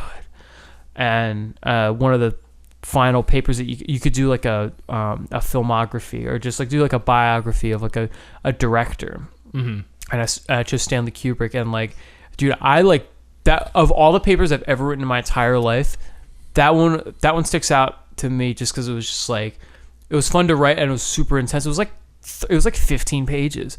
Like it had to be like an outrageous amount of pages. And I've never written a paper like that. And then when I handed it in, Neil was just like, remember, he can nominate you for like the paper. Yeah. Like you could submit it for like an award, and you can win some money. He nominated my paper, and he's just like, yeah, you can like, you know, submit it here, but like I nominate yours to do it. I'm like, that's sick, dude. Thank you. So like that was like a super cool thing I remember. So like Full Metal Jacket was like a movie that I wanted to see for that. Stanley Kubrick's a really good director, man. Yeah, he is. He's done one of all. He's gone through some crazy productions with like Apocalypse Now and whatnot. He wasn't in Apocalypse Now. Wasn't it? Was not? Nope. Oh, then that was Marty Scorsese. Oh, okay, yeah. I think so. Right. Wait, hold on. No, I think you're right. I think that's a Scorsese film. I think I'm right too. Of course you do. Well, I know everything, so. Yeah, you know everything. It's Francis Ford Coppola. Oh, we were both wrong. Which is The Godfather. So. Oh, yeah. Why not? I always get those two mixed up, Martin Scorsese, because they're super Sicilian sounding. Yeah. But Stanley Kubrick did The Shining, which was like a movie I saw when I was a kid that like became 2001: A Space Odyssey. A Space Odyssey, yeah. Oh my god. I love that movie. Ridiculous ass movie. Clockwork Orange. Yeah. That's another good one. So he sent some like and they're all markedly different from one another. Oh yeah, they're so different. They're all either adaptations of like crazy ass Doctor Strangelove. Doctor Strangelove. That's another one we saw. That was the last movie we saw in that class. And that was the reason why, because we watched Doctor Strangelove, and I was just like, I'll do Stanley Kubrick. But Eyes Wide Shut. Have you ever seen that movie? No, I have not. Eyes Wide Shut is ridiculous. Like, it's the only Tom Cruise movie I'll watch. Really? Mm-hmm. Huh. I haven't seen it, so I'm not a big Tom Cruise fan, but Eyes Wide Shut was dope. There's just like, it's so strange, and like the way it's shot is just striking. Like, because just there's really long shots of like people looking at you, and like it's just super. It can be very uncomfortable sometimes, just because like some of the actors will just like look into the camera and just look at you. There's like a kind of a low chase scene where Tom Cruise is just walking through the town, and the camera's just panning, and you see just a shadow in the back. It's very Hitchcockian, and just it's just so well done. It just like has it like really. He does really good cinematography. He does suspense so fucking well. So Yeah, that was a fun time. Did I ever tell you? I always like to pull out my Neil Goldstein impression. Oh, can I tell that? Can I tell that story? Yes, do it. There was a class. So there was a class that I took that was like I forget the name of it. It was Com 230 or something. But like you had to do 4 media projects all year. It was that one where like you sat. I don't know if you ever. Yeah. No, You sat in like a circle, and every class was like, "What's your progress on it?" Because like every time it was just like you had to do 4 for the semester, so you're either working on 1, and then when 1 is done, you had to do 2, and it's just like you kept doing it until you had all 4. And I was always like pretty, up on my shit, but like a lot of the other kids were like kind of falling behind. Oh yeah. So the class was more. Where they've only completed 1, and it's like the like. Yeah, it's like I'm on like last 2 months most of the everybody's semester. on like 2 or 3, but there's one kid that's on 1. He can't get an interview. He can't do this. Like, Oh yeah, I remember. he keeps running that. into roadblocks, or they're just like they're being lazy or whatever. Yeah. But so like a lot of the class would just be focused on whoever's falling behind, and then like the kids who were like ahead, like me, were like just we're just doing everything, like because he would get to me like, Tim, what do how you doing? I'm just like, I'm good. I mean, I'm trucking along. I'm doing like an episode of this, like I'm doing like a radio broadcast of this, and we're fine. Yeah, I remember that. I remember I did yeah. I remember I did my own like little radio show thing. Mm-hmm. That was a fun time. It was a cool class because you could really it was pretty creative because like you can just you just had to pitch what you were gonna do, and then just go ahead and do it. That's all you had to do was just pitch an idea, get it approved. And you could do almost anything you wanted that was within the sphere of like media production type stuff or whatever it is you were going to school for. It was a neato class. So like I was into it, but like some of the other kids were falling behind.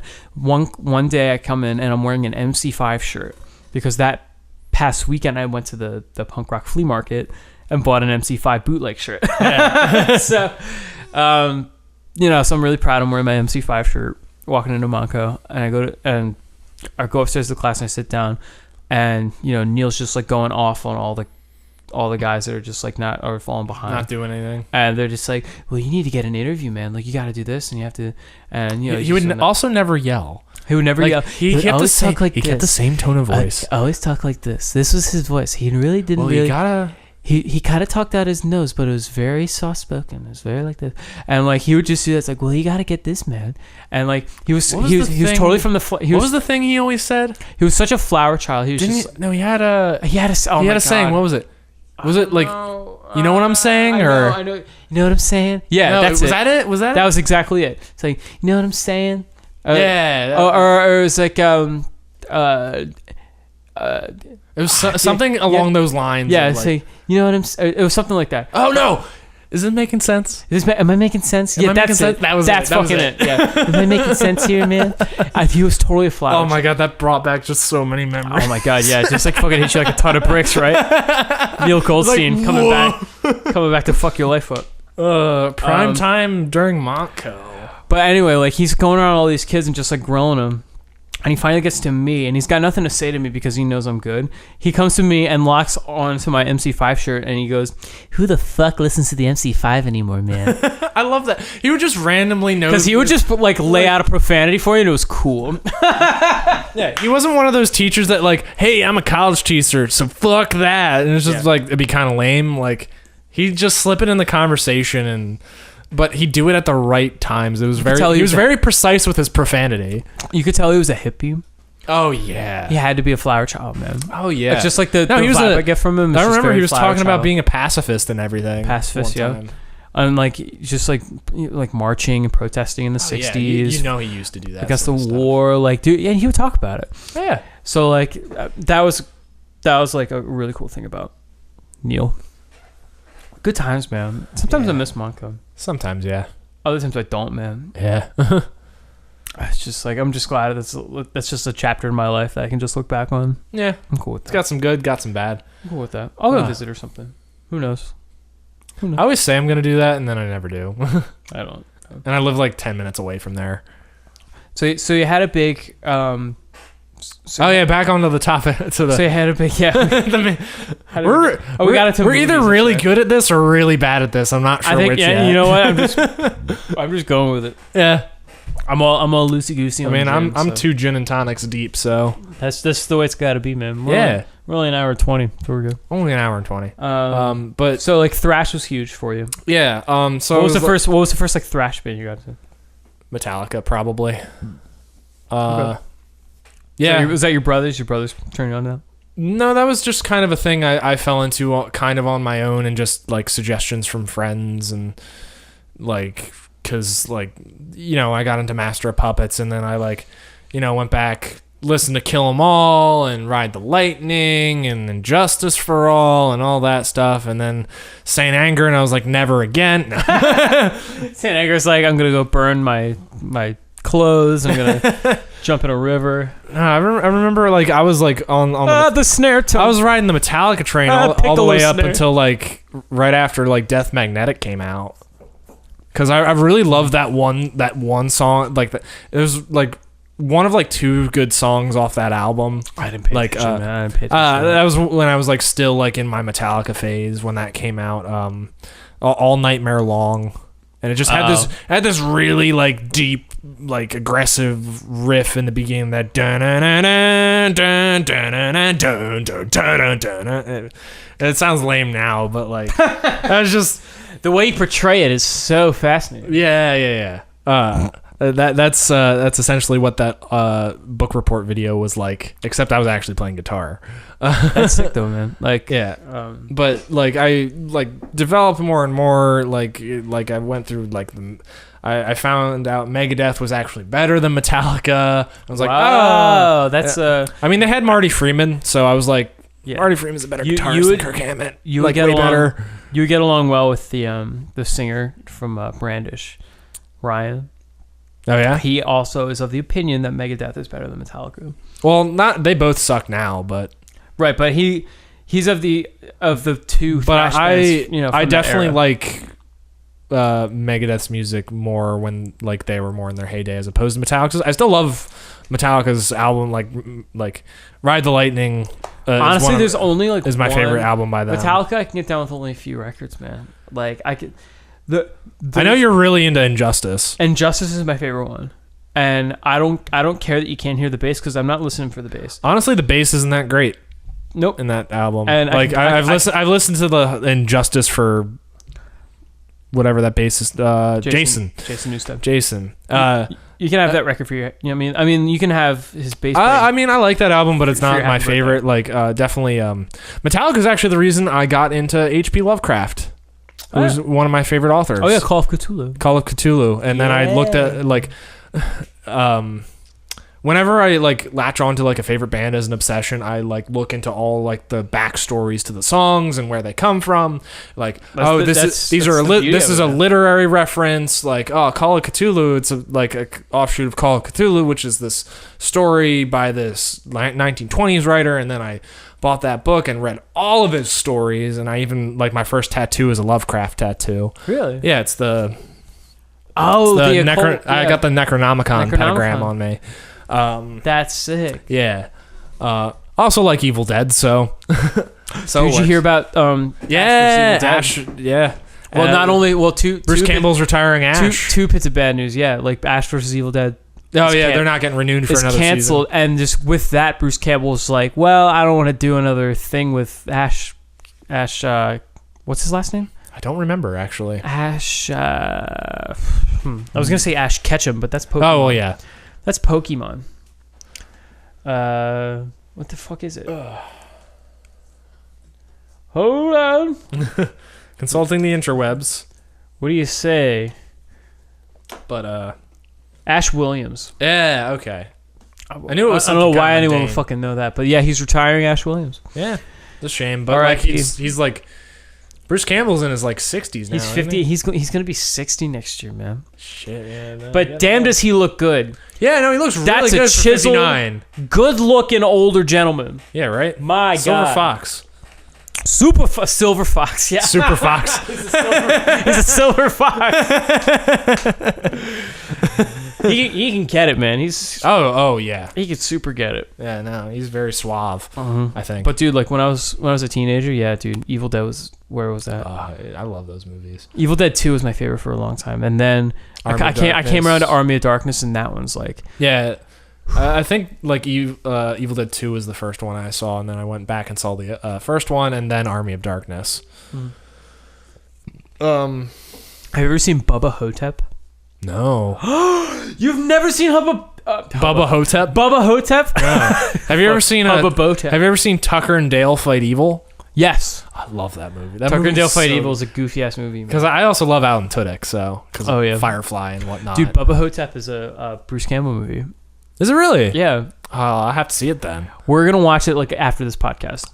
Like I'm down. Honestly, I'm so we're down. gonna fucking watch it after this podcast because you're gonna love this movie. It's Bruce Campbell. I have plenty of gin. I'm just gonna tell you the premise, and I'm just gonna tell you the premise.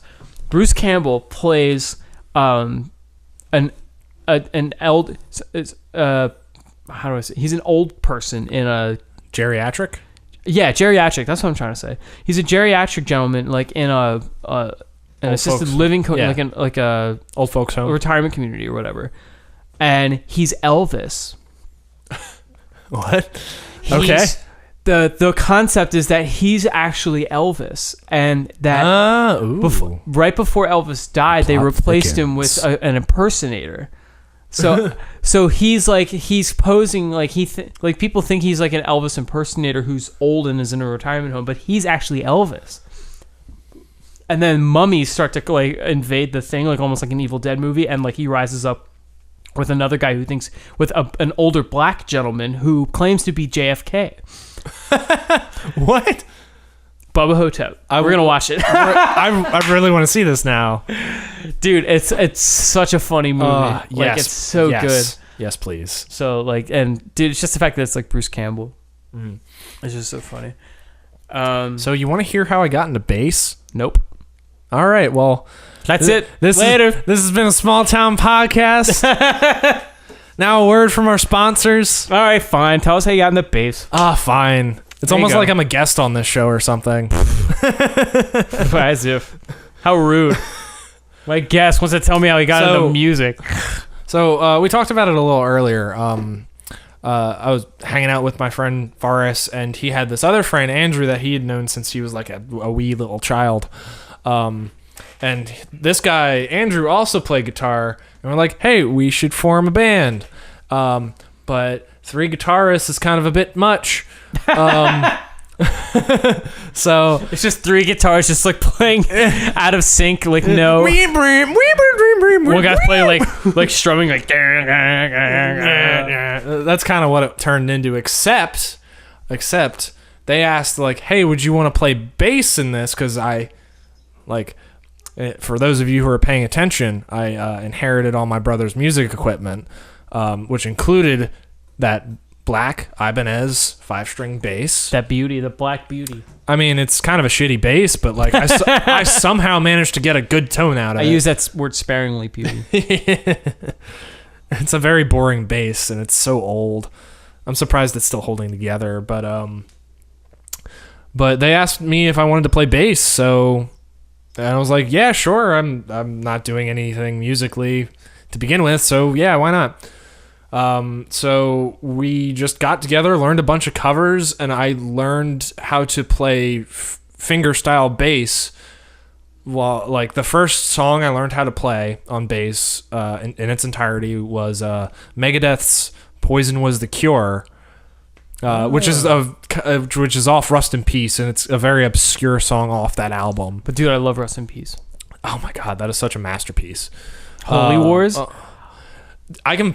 That's another song we learned how to play. Honestly, I used to be able to play like 80% of that album on bass. Like Rust in Peace is so ridiculous. Without a pick. Really? Yes. Dude, that's and David Ellefson. I've also met David Ellefson. He's a pretty cool guy. Well, look at us, name dropper. Yeah. I mean, when I say I met him, it was at Mayhem Fest one year in Camden, and it was just one of those like they kind of push you through a line, they sign a thing for you, and you walk away. But I was like, "Hey man, you're one of my favorite bass players." He's like, "Oh, thank you," and he shook my hand, and then I walked away. I was like, "Ah." So And yeah, then you I melt, and then yeah, yeah, no, I definitely had a little like a starstruck moment there, but that's cool. but yeah, like I learned how to play all these Megadeth songs without a pick, and that's kind of how I got like my chops up, like to do all the crazy stuff that would. So Rust in Peace taught you how to play bass. Rust in Peace taught me how to play bass. That's sick. Yeah, That's a great album to learn. Yeah, and like Any we did instrument I remember like we did Iron Maiden stuff, and I tried like we tried forming the band as like I was gonna be the bass player and the singer, so like already There you go. already setting up for the future here. What's the bass player's name in Iron Maiden? Steve Harris. Steve Harris. Yeah, so I would be playing Steve Harris parts and then doing Bruce. He's Dickinson, ridiculous. Trying to do Bruce Dickinson vocals, which I like. I consider myself a decent singer. Like I'm not trained or anything, but I know how to hold a pitch and everything. Voice of an angel, babe. Yeah, but Voice of an angel. I'd be doing like fucking like Children of the Damned and trying to sing those high notes as I'm just doing like boo ba da boo boo ba da doo doo doo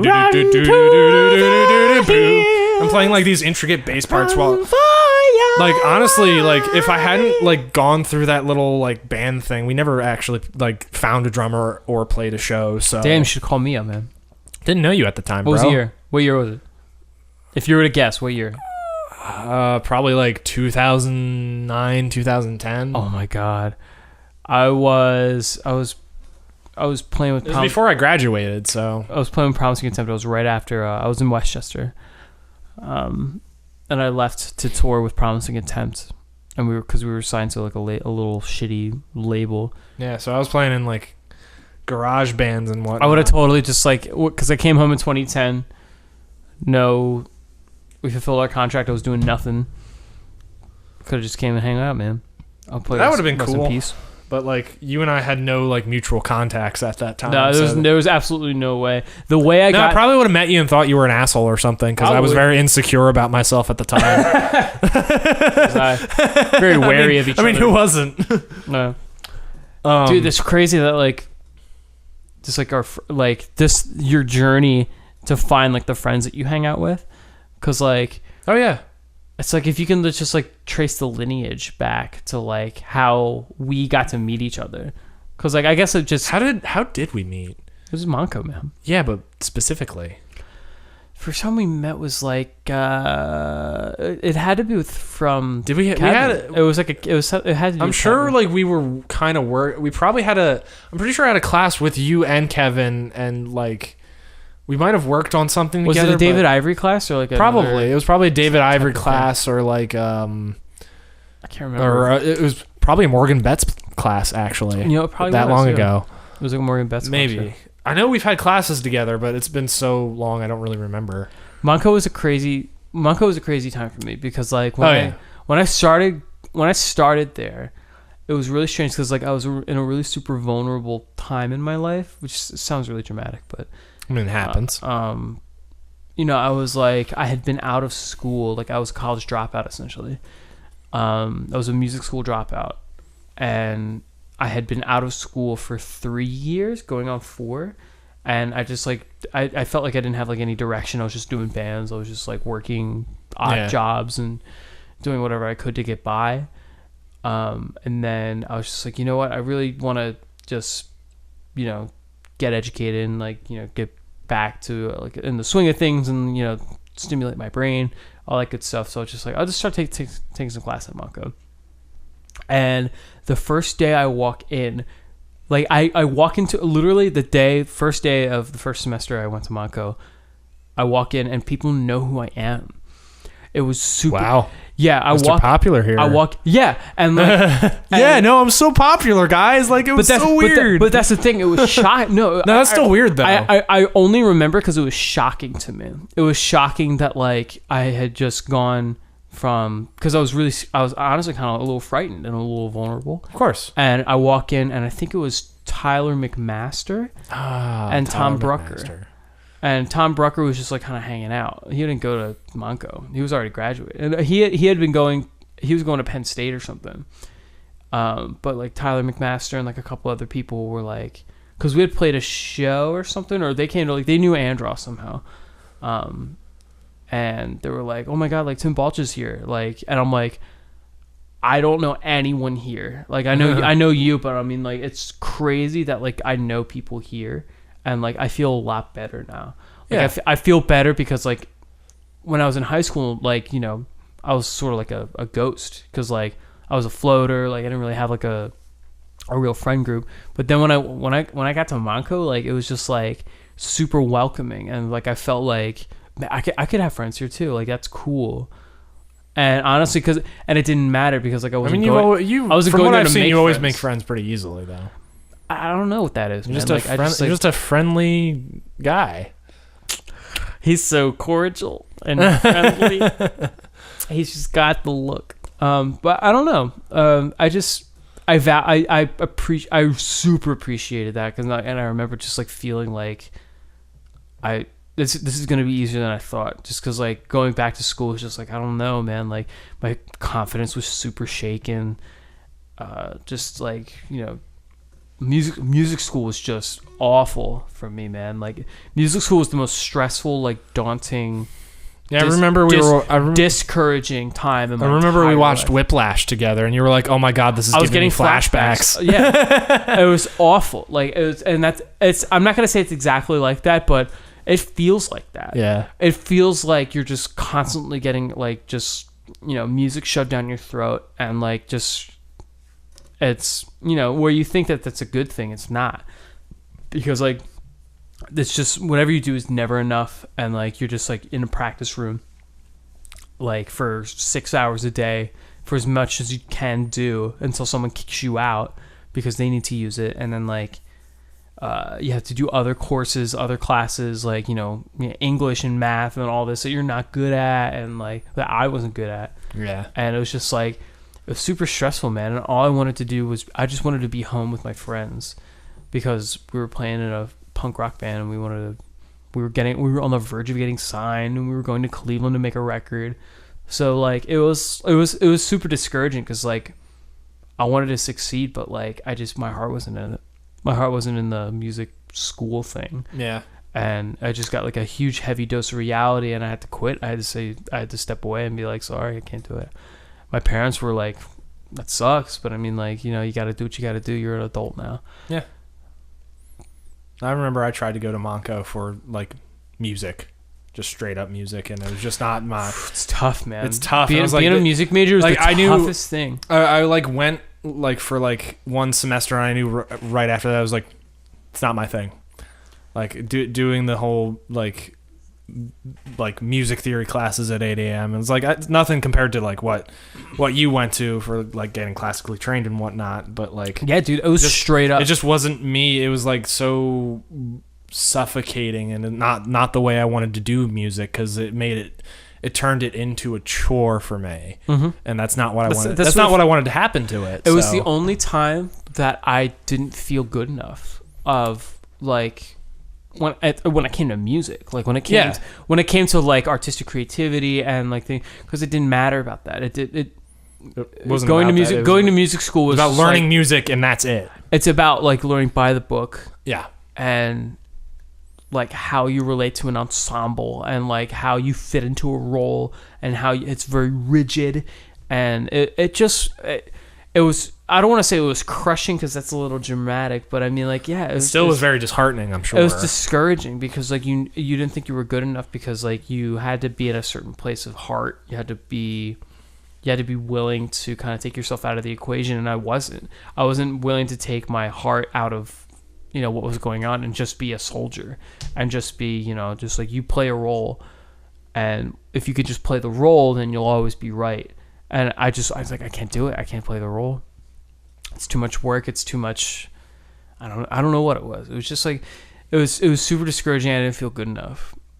But that's when you're young and like you don't know who you are, and yeah. So going through that type of thing, you don't want to choose right then to be a soldier for a thing you don't quite understand because you're still trying to figure yourself out.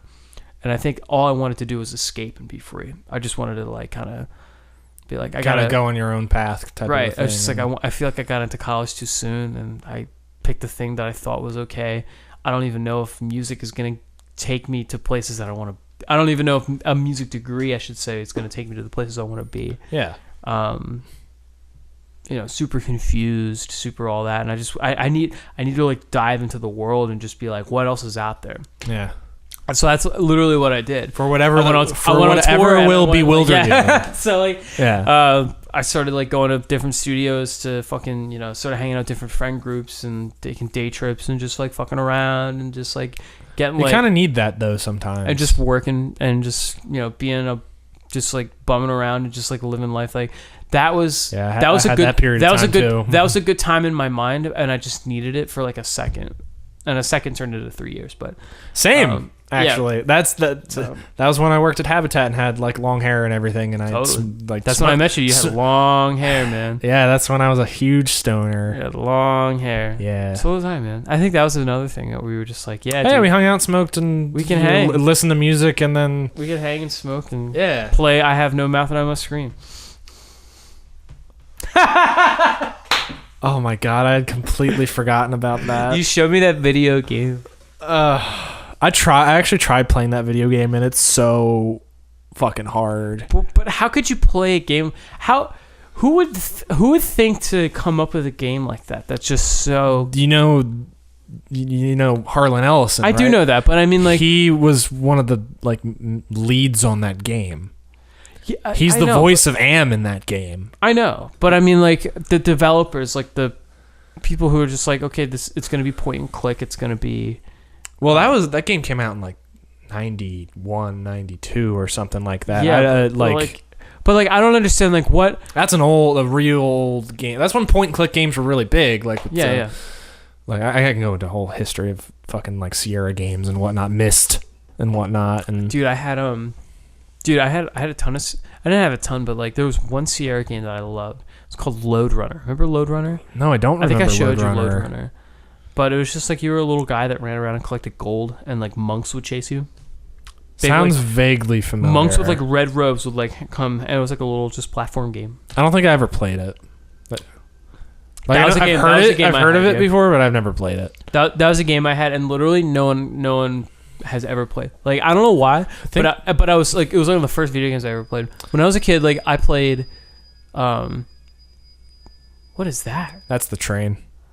Ugh. Yeah, you live right next to a train track, so yeah, but it's never made that noise. Usually, it's just sounds like a freight train. Yeah, it's just like weird. That just sounded like how like a bus has squeaky brakes. Just a little side note. Like I've been doing this thing. I have like one of those like voice recording apps on my phone. Like whenever I hear like an interesting noise or something that I think could be manipulated in a weird way, like another sidebar is like one of my like things that I would love to do as a career is be a Foley artist, like for movies and stuff. Like I would love to do that. But like I've been just kind of recording just random noises on my phone, and I'm like, I might use these for just kind of sound effects later on in this album I was talking about. Like I remember at Kevin's party. Kevin's party. Kevin's little bonfire party that he had earlier this week. Was it earlier this week? It was Monday night. It was Monday. A week feels like ago. A week feels like it was like a month ago to me. Know. Like that's what. But like enjoy it. Man. I remember I was like, I had been drinking, so I like went off to like go pee in the woods or something, and just the ambient noise of like the people talking, like it, like the way the noise carried just sounded kind of odd. So I like was standing behind the house, kind of recording it for a second. And I'm like. So let me get this straight. I just look the way I look at like the ambient noise is just kind of it's interesting to me. So somewhere on your phone there's a recording of you peeing in Kevin's. No, it was after I was done peeing. So you recorded yourself urinating. Yes, I recorded myself urinating because it sounded cool. Did you get a nice pitch? Was it Could you control the pitch? It was a. If you want to know, it was a C flat. C flat. That's a B. There's no C flat. That's the joke. The C flats. That's what your fucking solo act should be called. C flat. The C flats. Cody. No. The C flats. I'm gonna call ourselves the B sharps. The B. Yeah, that wasn't. I can make a Simpsons reference too. I know you can. Have you been following this whole Apu thing? I've seen the memes.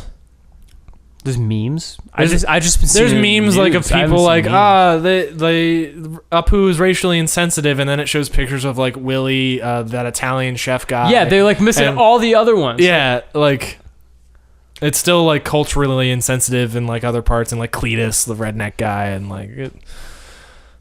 I mean, I don't really care. But I don't know, dude. Like that's what made that show. I'm not gonna say racial stereotypes are what made The Simpsons funny, but like unique characters like that to commentate about it. Yeah. Right? I mean, like Mo. It's a Mo's cartoon. Mo's It's a fucking cartoon. It's a cartoon that's not really good anymore. It's not good anymore. Yeah, you're right. But So I mean, I can't. Why are people like up in arms about it now? Like like the show's been on the air for like 20 years or something. Oh, because like that. it's a different time now, man. It's a like, different time now. So It literally, and it's so cliche to say, but I mean, like, I think The totally. Simpsons should kind of stop. They should have packed it in like 15 seasons ago, at least 15. 15 seasons. 15.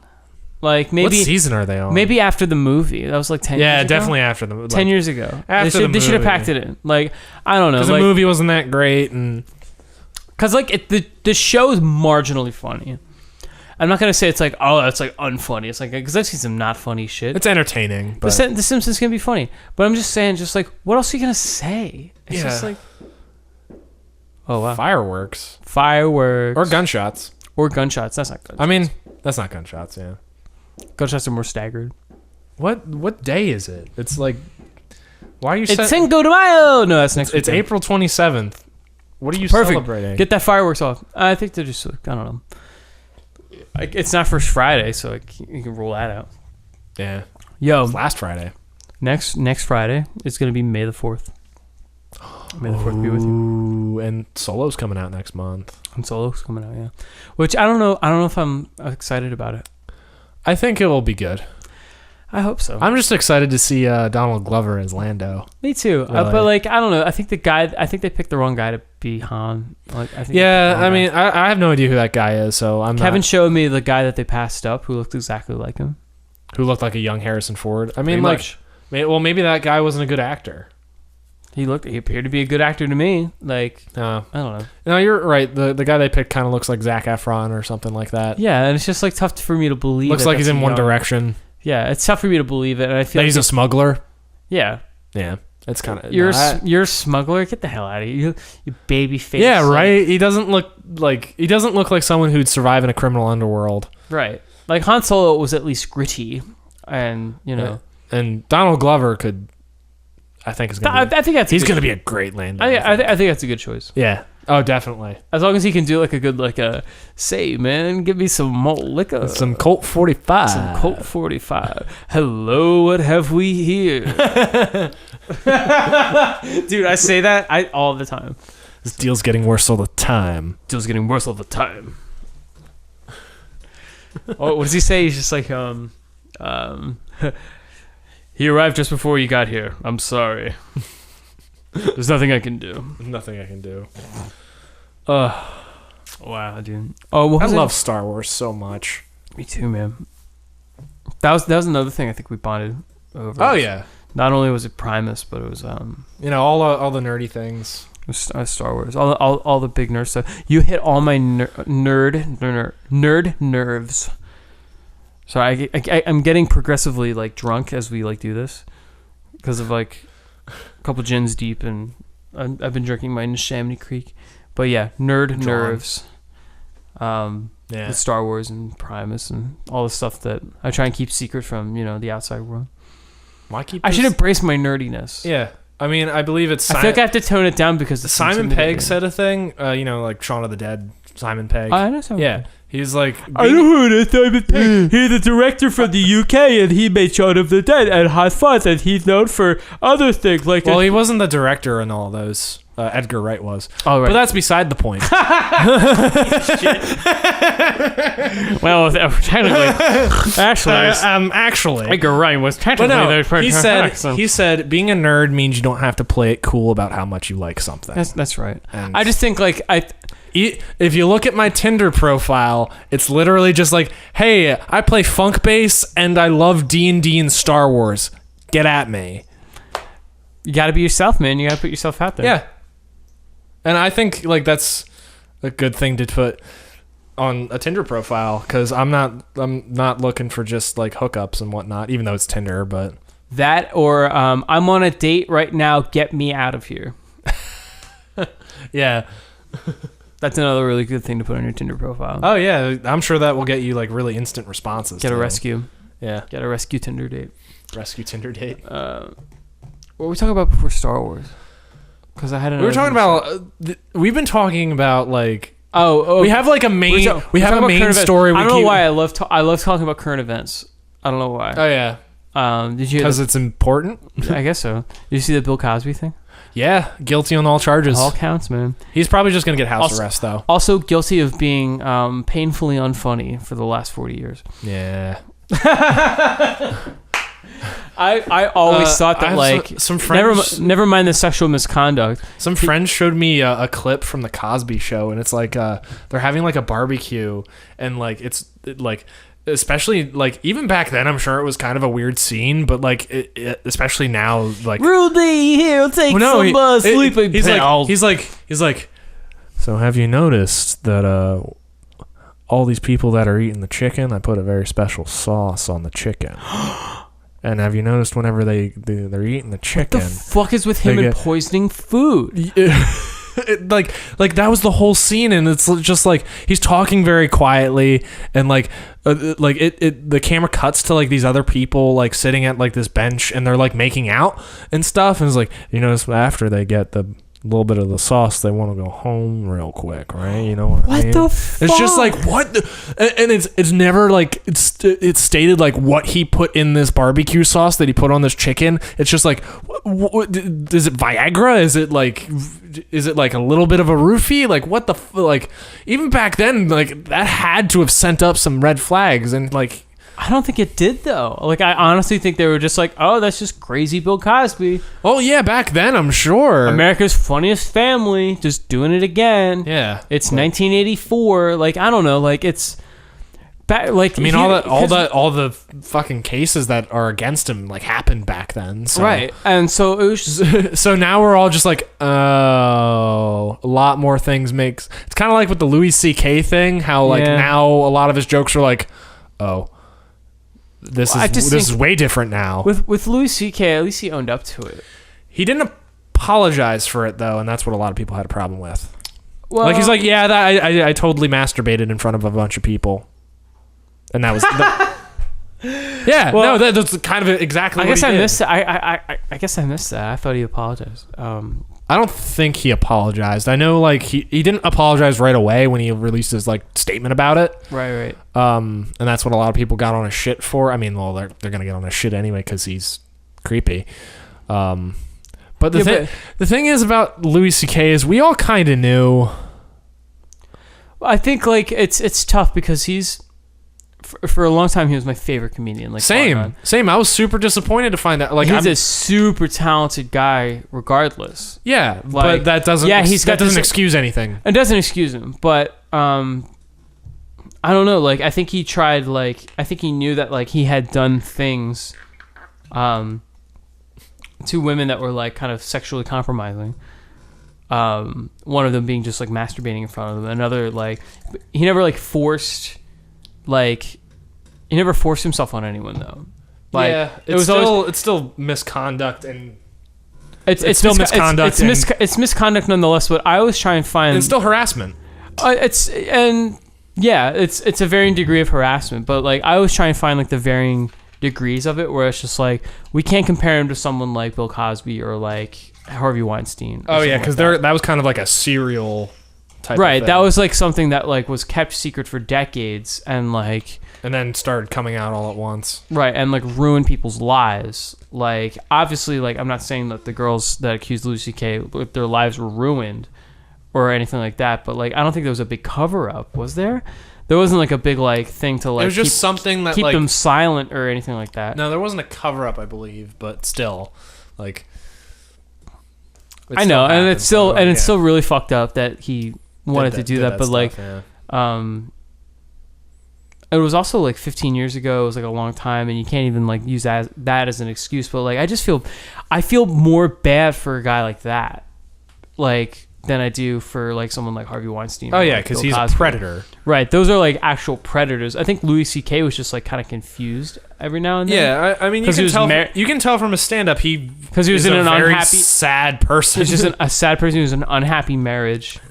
Yeah, this like weird sexual fetish about like masturbating in front of women that like he tried to manage by, you know, just testing it out on girls that he like could be like he got their consent to like be alone with them. Not all the time.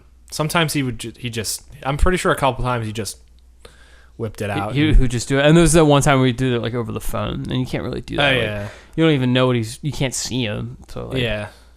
I don't know. That's just fucking weird, man. Yeah. No. It's weird that thing exists. It's like a little like, kind of like a looming shadow. I mean, it's something that kind of needed to happen over show business. Like, oh yeah, dude, and because like that's been like an unspoken thing that's like we've all kind of known that's been happening since like especially in the entertainment industry for like ever. Like you go back and watch any of those older movies. It's weird to watch like older movies and just how just generally women were treated back then, and like it's not surprising to see that like that sort of stuff happened. Yeah, I mean it's obviously not great, and you won't know until you put yourself in you know the shoes of a woman who had to experience that or like live in fear of it, and yeah, exactly, had to bear the brunt of it all. Because like, you know, when I think about it in my stupid guy brain, I'm thinking about like, oh, that must be awful for his career. Or, yeah, when's he gonna come back? And like, but that's my stupid reptile like male brain. I'm not even thinking about like, oh my god, like, you know, these women had to put up with this forever. Like ever they had to put up with this, and that was a fear that they had for like a long time. I read like a thing. It's a meme on the internet the other day. And always comes back to the memes. It's always a meme, man. Dude, that's our whole life is a meme. I was talking. That's how our generation communicates now. I was just talking to Inner Temple guys the other week. Yeah, I know. And I was actually watching that, listening to that before I came over here. Oh yeah, look at that. I was studying up on the podcast. But they were talking about Dustin from Inner Temple put it beautifully. He was just like, well, Facebook is just a dump for memes now. It really is, though. And then, like, I was just like, that's such a good way to put it. And those people you're like still friends with from high school that are slightly racist now and slightly. Have kids. They're a little bit racist. That's all. A little bit. I mean, I know. They're only a little bit. Well, I also went to a school of like enough over, to never over talk 1,000 to them people, again. so you're bound to get some bad apples, quote unquote, or at least they like have some fucked up like they listen to Alex. The people that say like enough with the science, or enough with the science, like those kinds of those people. This science is really hurting my brain, my amygdala, my medulla oblongata. But I keep seeing this. The statistic, I don't know how true this statistic is. I saw it in a meme. It's like people are so afraid of sharks where like the odds of you getting attacked by a shark are like 3,576 to 1, and like the odds of a woman getting raped is 1 in 6. And that's playing Russian roulette like all the time, essentially, and that's terrifying. I mean, that sounds terrifying to me, but I'm not a woman, so I can't possibly we'll never understand that. As dudes, like, we'll never know the thing that they have to go through.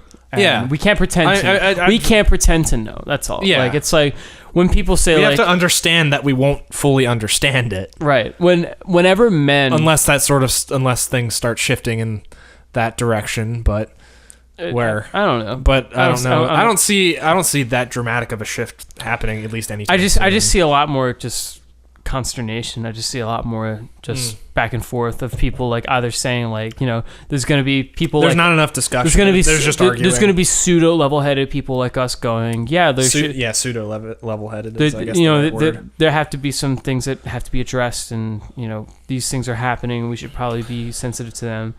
And not in a sense that we're like, you know, stopping the presses or anything. It's just like we want to be educated, and we want to be, you know, we want to understand the best we can, so we can at least be informed when we do talk about it. Right, and we don't want to talk for anybody. We don't want to step on anybody else's rhetoric. We don't want to step on. And we're not saying we know everything and we know all like the right ways to talk about it, and like we might end up. We're trying to be well informed. We're not perfect beings, but we want to know what everyone else is going through. We want to hear, and we acknowledge it's important to talk about it too. Right, it's going to be that versus the people that just like have their own ideas, and they're just going to be like, well, women have equal rights, so why do they have to, like, why do we have to suffer? The men's rights movement. Or things like that. And like, you know what? That's cool. Like, men are sometimes treated like shit and okay. But I mean, everyone's treated like shit, but it's still right, very but I mean, like, that doesn't disproportionate. mean that there's, like, a conspiracy against men. Yeah. Like, you can't be oppressed if, like, there's not a system in place to oppress you, dickhead. Like, it's like, that's the difference. There are literal, like... If you're a white male, like, then you're not being oppressed at all. Like, you just got to get over it. Yeah, there are literal institutional things that prevent other people that are not white males from getting to the same You're level, the oppressor. or starting at the same You're the level oppressor, as and you us. just have to kind of get over that. And, like, not you personally, but, I mean, like, that... You have to understand, like, that's the whole social... a social construct paradigm right. of... like how it's been for a very long time. That thing has just been a perpetual machine for a long time and just been unchallenged up until now.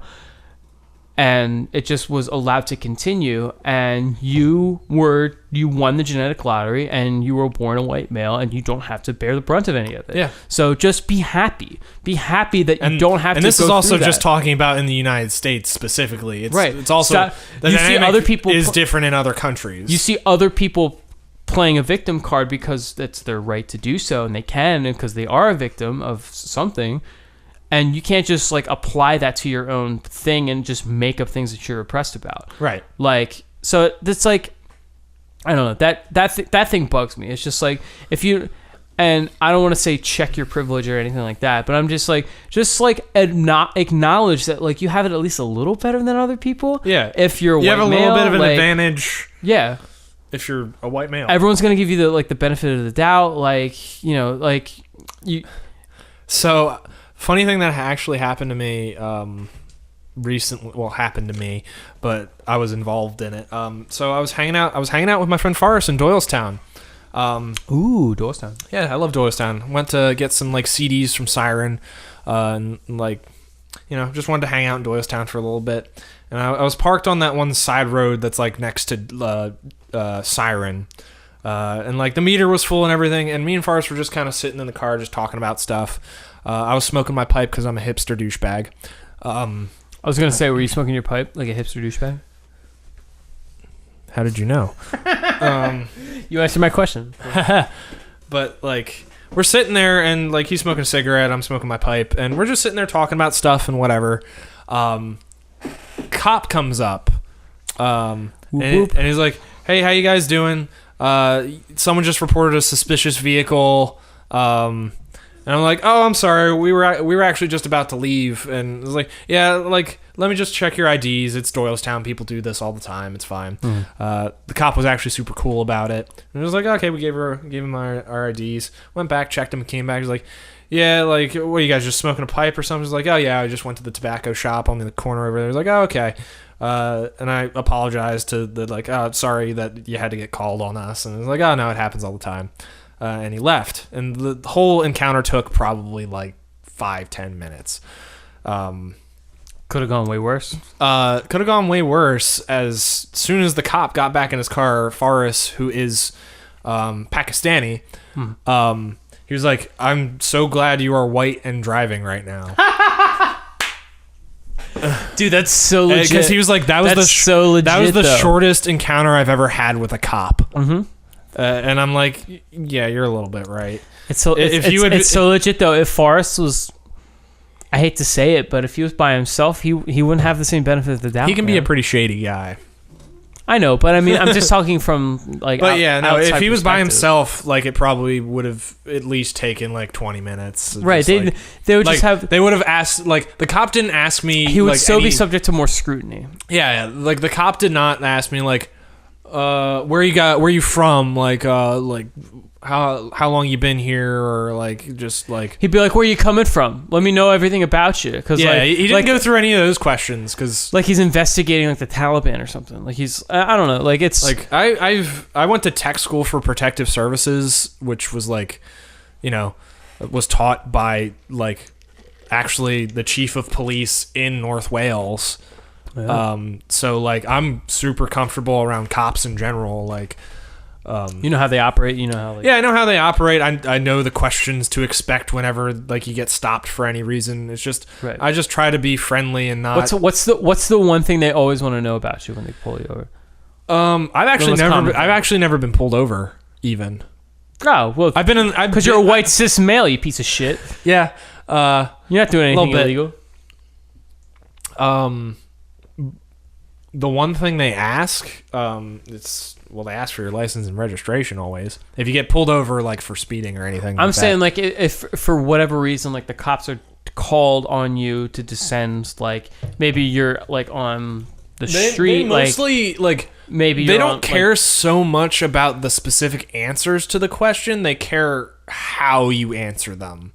Like if you're nervous or if you're like like a friend of mine, you remember Kyle Hahn, right? No. Well, he was a Monco buddy of mine, and he is a pretty anxious kind of guy, and he told me this one story about how he got pulled over by cops, and he got a really bad anxiety attack, so he was like shaking. Like he already has like a nerve condition that makes him shake normally, but he was really like that reminds me of they like pulled him out of the car and everything. Like the cops were even kind of making fun of him a little bit. It was like, oh, look at this kid shaking in his boots and everything.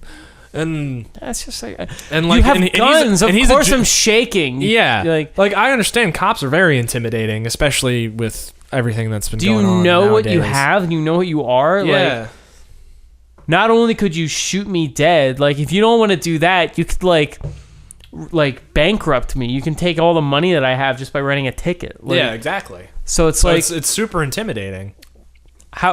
Why would I not be shaking? It's like it takes every nerve of your body just to be like cool around a cop and be like, "Hey, what's up, officer?"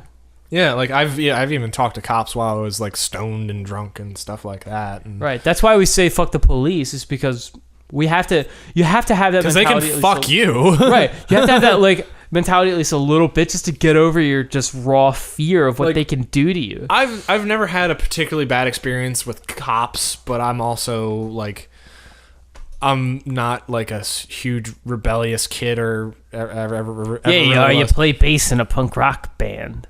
Barely. Not a punk rock band. In a rock and roll. In a rock and roll band. But you played a rock and roll, you got long hair. But like I also I have friends who have like kind of unfairly been fucked over by cops before, so I understand the whole sentiment behind fuck the police. Right. And also watching everything that's been going on in this country for oh man, we're getting really political. Wow. we were having a fun time, and then we're having you a fun had time, to make and now we're talking about political. serious shit. You had to make it all political. It's the gin. It is the gin. Yeah. It's either you get mouthy. Yeah. You drink gin and you talk about politics and you hang out. You hang out in piano bars and no one brings anything small into a bar around here. Nobody. And you spill out over the side to anyone you know who's a real con artist? Dwight D. Eisenhower. She's got that razor sadness that only gets worse. What's he building in there? Oh my god! Did I show you my project for that one? No. Oh, I gotta show that to you. Show it to me later. Okay, to be fair, Alan kind of fucked over. Okay, so Alan Shearer is another Monco professor. Me and Tim both had him for our capstone class, and he for one of the projects he's a big Tom Waits fan, so him and I got along really well.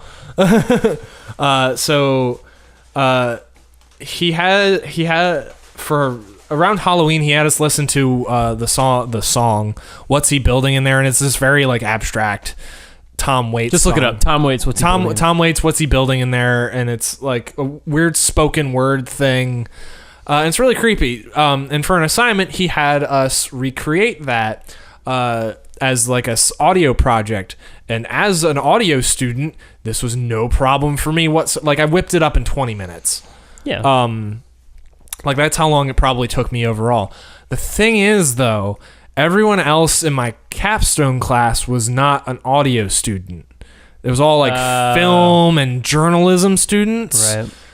So, and he only gave audio us like maybe like a week to do this project. And this is like for kids that don't have a lot of familiarity with recording themselves, and because we were supposed to like record ourselves saying the lyrics and then put in sound effects to match what we were talking about in the song. And like everyone else kind of had like a conniption over it because Alan did not give them enough time to work on it, and I kind of agree with them. Right. I mean, it was not a problem for me because I was just like, oh, okay, I'll just... But for everybody else, it was a huge learning curve because they weren't an audio major. Yeah. Like, for me, this was just like, oh, okay, I'll just go in there, record some stuff on my phone, throw it into Pro Tools, edit it a little bit, and I'm done. I should show you mine because mine was... I know, I've heard yours. Yours is the Tommy the Cat one. Mine's the Tommy, my acoustic Tommy the Cat. Yeah, and I'm sure I wrote my own riff for it. I mean, you essentially played the bass riff on guitar. Pretty much, and it was just like I did a different feel of it, but I put I liked it, my though. voice through like the megaphone thing. Like, Yeah, you know, she was like butter dripping off a hot biscuit. Yeah, like butter dripping off a hot biscuit. Like, it was just like. I mean, you kind of have to for that song because it has to sound like it's coming through like an old timey tin radio type of thing. And no one got it. Like I played it for everybody, and everyone was like, "What?" And but the thing was, it's like I was making like a huge. I was making a connection that like in my mind was just fucking brilliant. Oh, I know because that like because it was a Tom and Waits. No one else gets it because it was a Tom Waits song. Technically. And Tom Waits is Tommy the Cat. Yeah. So like I was just like, this is Tommy the Cat. This is Tom Waits. Like I'm making not a huge leap. It's like a leap that's like if you knew what I was doing, you'd be like that guy knows what's up. Yeah. Tom Waits is the guy on this Primus song, and Primus like, Tim, no one got it. Tim, I understood. I was so upset. And I really liked your little track that you did. It was actually really nice. Thank you. I'll have to show you mine once. You're my first, because everyone else was just like, what the fuck was that, dude? No one knows. Like, what are you talking about? Say, baby, you want to lay down with me? Like, I don't know what the fuck you're talking about. Because they're uncultured swine. Plebs. I love that word. Because it makes you sound like a cultured, but also a douchebag. Go crawl back in your cave, you troglodyte. Troglodyte, yeah. That's another one. Another favorite. I want to know the percentage of like this podcast so far that we've actually talked about Primus. Oh, I don't know. As opposed to like literally everything else that we talked about. It's honestly, it's just music is just a ploy to just get people to listen to this. That's all I care about. Yeah. Just like, we're going to talk about music. Also, we're going to talk about 178 different things. Good. That are probably going to take up more of this podcast than the actual I'd rather people be disappointed than... I'm kidding. I hope people are really disappointed by this podcast. Like, I thought they were going to talk about this podcast music is brought to you by disappointment. Ding, ding, ding. Like my life. Aww. Do you like being let down? Do you like being let down? Well, I have the podcast for you. It's called Disappointment. Tune in every week and have your hopes crushed. Yeah, call it a small disappointment podcast. We discuss very little of what's advertised. Oh, that's what I should call my solo act. Small disappointment. There you go. It's just like a huge letdown. Little play off of like Small Change, which is like a really good Tom Waits album. I should change the name of this podcast. Train going. The name of this podcast should be Disappointment to My Family. Nah, that's my autobiography. Whoa! That's just called Any Musician. Yeah. Hi-yo! Yep. All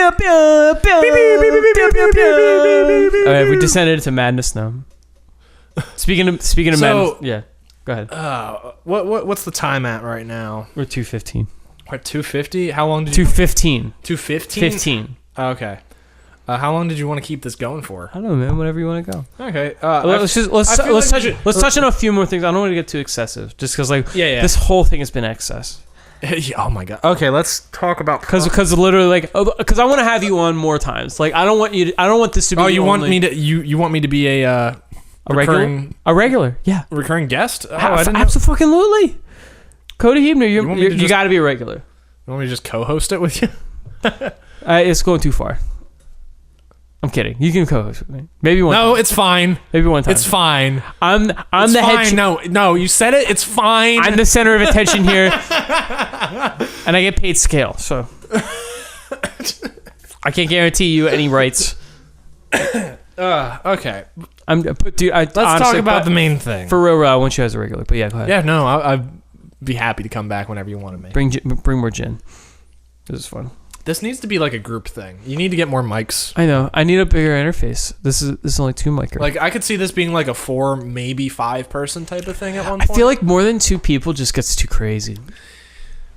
I know it's like fun. I know I'll do it every now and then, but I feel like if I do a regular thing of like more than 2 people, because like you want to interview like whole bands, right? I and like the Intertemple guys, like I had Kevin. He was just like kind of on the side. Yeah, no, I heard. And he would talk every now and then, but like, you know, it just kind of sat there. Yeah. You can kind of hear what he was saying, but like he had some funny shit to say. Like he kind of came in as like Dustin was just like he was the one that expressed interest. Dustin from Intertemple, and he just brought Kevin. I'm just like, oh man, I don't have a mic for him. He's like, it's okay. He'll just say something every now and then. And now in retrospect, I wish he had a mic because the things he said were fucking hilarious. Yeah. Like I wanted him I wanted to turn my mic to him like whenever he was talking, but that would just been too much. Yeah. But maybe because like I want to keep that door open, but I also like the intimacy between 2 people. No, you're right. I like just how it can be. Also, editing it is probably way Think about just look how crazy it was, just me and you. Yeah. Think about how fucking insane it would be with like 4 people. We could do a 5-hour episode if we really wanted to. It just becomes a shit show. Yeah, because you and I have like so much in common, and we talk about like how many topics have we covered so far? Like, oh my god, I lost count. And also we're drinking, so that's. Mm-hmm. But that's how I want it to be. Fuel to the fire. Give me that which I desire. Ooh. But anyway, my cat's hungry. That's why he's bugging me. That's why he's been bugging me this whole podcast. It's cool to be a cat because he's hungry. Meow, my cat only pays attention to me when he's meow. hungry. There's a Thundercat song about wanting to be a cat. I'm sure there is. It's actually a really good song, but I see you, bud. I'll feed you soon. Just so it's okay. So for the last part, let's actually talk about Primus a little bit more. Okay. So let's let Primus. You want to know how I got into Primus? I would love that. So picked up bass, played in a thrash band, got my chops up playing like Megadeth, Metallica, Black Sabbath, all Iron Maiden, all that, super intense, like heavy stuff. So like I was used to playing fast music, and like funk wasn't really a thing on my radar at that time. Mm-hmm. I had some friends that started getting into like progressive music and everything. Like, found out about Yes and King Crimson, and that's kind of where 21st century schizoid man. I saw that song performed live. No, you know who by? The Claypool Lennon Delirium. The Delirium, yeah. Mm-hmm. Also, check out the Claypool Lennon Delirium if you like weird. It's Beatles sounding music. It's Les Claypool and Julian Lennon. Is that correct? Sean Lennon. Sean Lennon. Sean Lennon. The other one. Yeah. The other one. I always get them mixed up. The guy from a saber-tooth ghost tiger, ghost of a saber-tooth tiger. I forget the name of his band. What the fuck? It was like Sean Lennon's in a crazy ass band like that. Yeah. He does like a weird psychedelic band. I mean, he played with Les Claypool, so I'm a huge John Lennon fan, though. Are you really? I love John Lennon solo stuff. Oh, John Lennon. I thought you said Sean Lennon. No, John Lennon. Oh, well, yeah. No, John Lennon's great. Ooh. Yeah. But yeah. So like I started getting into like more and more complex music beyond just like the speed metal and everything, and then I came across like people kept telling me like, oh, you got to listen to this guy named Les Claypool, man, and like I at that point I didn't make the connection he was the guy from Primus. Yeah. So I checked out him out, and I came across his solo stuff, and I came across Of Whales and Woe, which is his first solo album after like I think that's during the Primus hiatus that they went on. Yeah, it was like during the 2000s. Yeah, he didn't do anything then. Yeah, and he put out a couple solo albums, so I checked those out. I remember hearing the song "One Better," if you're familiar with that one. I've heard it. Yeah. Yeah, and that has like that crazy like slap bass, that bump, boom, and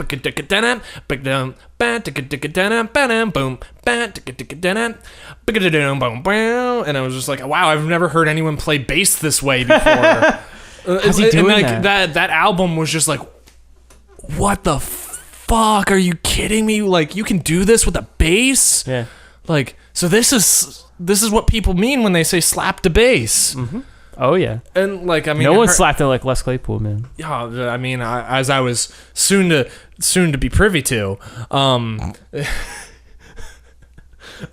so like I'm making my way through this album of his, and it's so weird and so different. It's so like I've never heard anything in my life like up until that point that sounded like this. How old were you? At that point, I was probably like 18, 19. Really? Yeah. No, I like came into music pretty late. Actually, wow. Like I remember trying to learn those songs and everything. Like at the same time, I'm getting into like Marcus Miller, Victor Wooten, like all this, like the Michael Mannering, like the really incredible like funk bass players, the like virtuoso bass players jazz, who like made solo albums and totally. just did bass stuff, and like I'm getting into like Victor Wooten from the Bell Fleck and the Flecktones. Yeah, I mean, he was famous before that, but that's a. But that's like his big. That's a big thing. That's where I found out about him is Bell Fleck. Dude, he does like a bass rendition of "Amazing Grace." Oh yeah, it's beautiful. It's beautiful. Like no one plays the bass like Victor Wooten, but I mean, so does Marcus Miller and Stanley Clarke. Stanley Clarke. Yeah, I mean, apparently, homie can play. Apparently Les ripped off Stanley Clarke a whole bunch. Oh yeah. Yeah, but I don't blame him because Stanley Clarke's fucking amazing. Yeah, dude, you can't fuck with that. So like, how did that get to? So how did you get from Les Claypool to Primus? I mean, it's pretty self-evident. And I was like, looking more into Les Claypool, I was like, oh, he's in this band called Primus, and then I think the first Primus album I really listened to was actually the Brown album. Really? I got really into the first Primus song that I latched onto was actually Golden Boy. It's just that and then that riff that's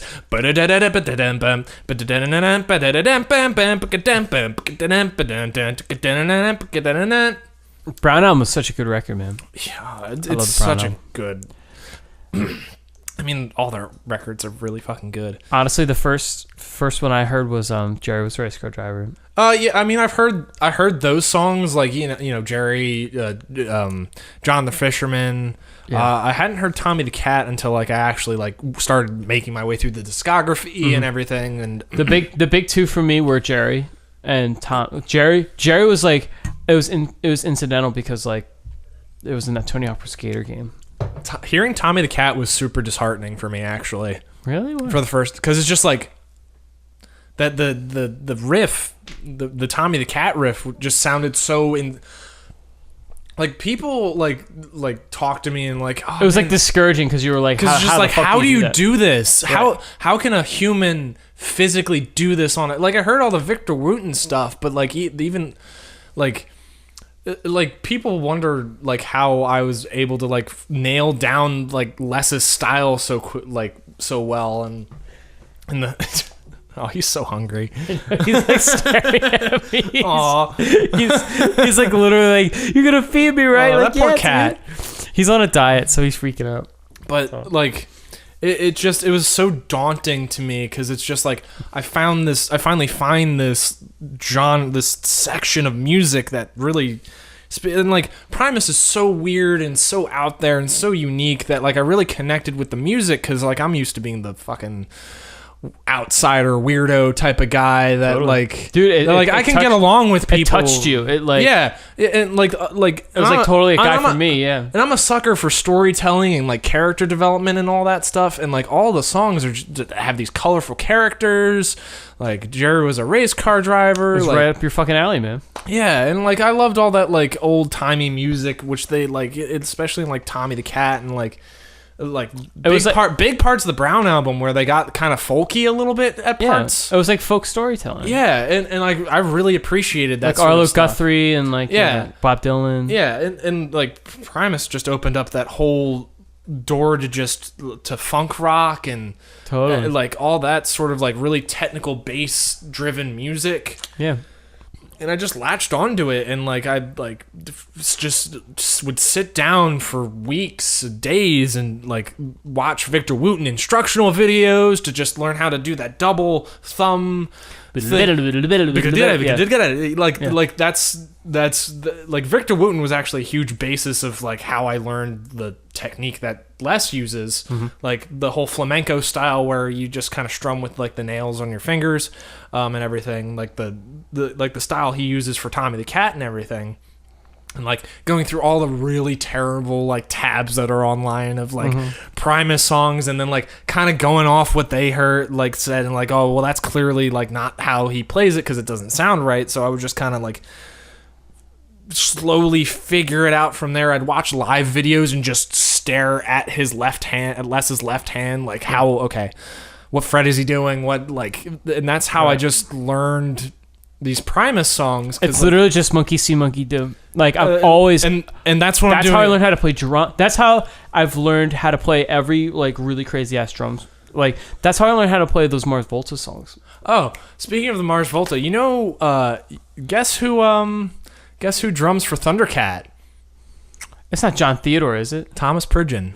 No way! Thomas Pridgeon does that? Thomas Pridgeon drums for Thundercat. That's so sick. Yeah. I was watching a live video, and like Thomas Pridgeon's in like Thundercat's Tiny Desk video. and he's just playing like really slow, just like jazzy stuff, and it's just like I've seen you go insane on the drums. Like, yeah.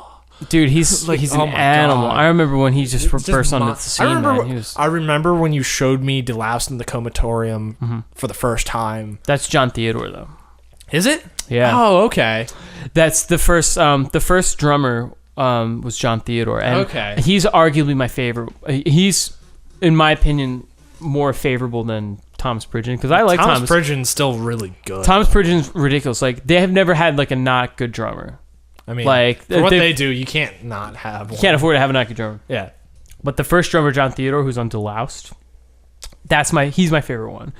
And he actually plays for Queens of the Stone Age now.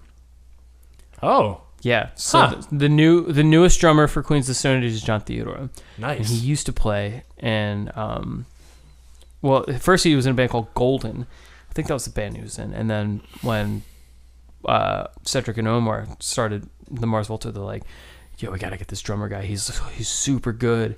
He's like John Bonham, and like, you know, he does this like he's got this heavy ass backbeat, and he's wicked. He does these solos that are crazy. So like they recruited him for Mars Volta, and then he did the first 3 Volta records. Yeah, he did the first 3, and then he left. I think he was kicked out or something. It's really I don't know how Omar went on sort of like a power trip thing and kicked him out. They got Thomas Pridgeon, and then Thomas Pridgeon ushered in like a whole new era of the band. And then Thomas Pridgeon did 2 records with them. He got in a fight with Cedric, the singer, left, and they had a guy named D'Anthony Parks for the last record, and then they broke up. So that's sort of the history of the Mars Volta real quick. But John Theodore was like, I would listen to John Theodore and then watch how he played. I would just do like a monkey see, monkey do. I've seen you play Mars Volta drum riffs, and it's highly difficult. And you just literally it's all memory, because like if you try and count it, you'll lose. Because they do such insane counts, right? And it's just like it's all memory for them too. So it's like they just play it so often that they remember it. They're just like they just get it stuck in their head, and they're like, oh, that's what it is. Because if you try and be like, what 15, it's like you try to 9.5. You get there's no point. You get lost in the sauce, and then you're done. I mean, that's what I did for Primus songs. Mm-hmm. Just monkey see, monkey do. That's for us musicians. That's like that's all it has to be. Like, you know, there's time signature and keys and everything, keys and all that. But I mean, like at the end of the day, it's just like, can you remember it? Can you recall? Can you recall how it's played? Can you recall when it comes in? Like, it's all about it's musical memory. Like that's why, like musical memory is like a really important thing. Like when you're my age or like our age now, because it's like you can pretty much hop in with any band, because like someone sends you a demo, they're like, yo, like, can you do drums, or like, can you play bass for this, and I'll pay you. Yeah. So it's like you become super valuable when you can just remember. If you can memorize things really quickly, then it's super valuable. Just to kind of get access to that part of your brain that remembers musical passages, and just be like, that's it.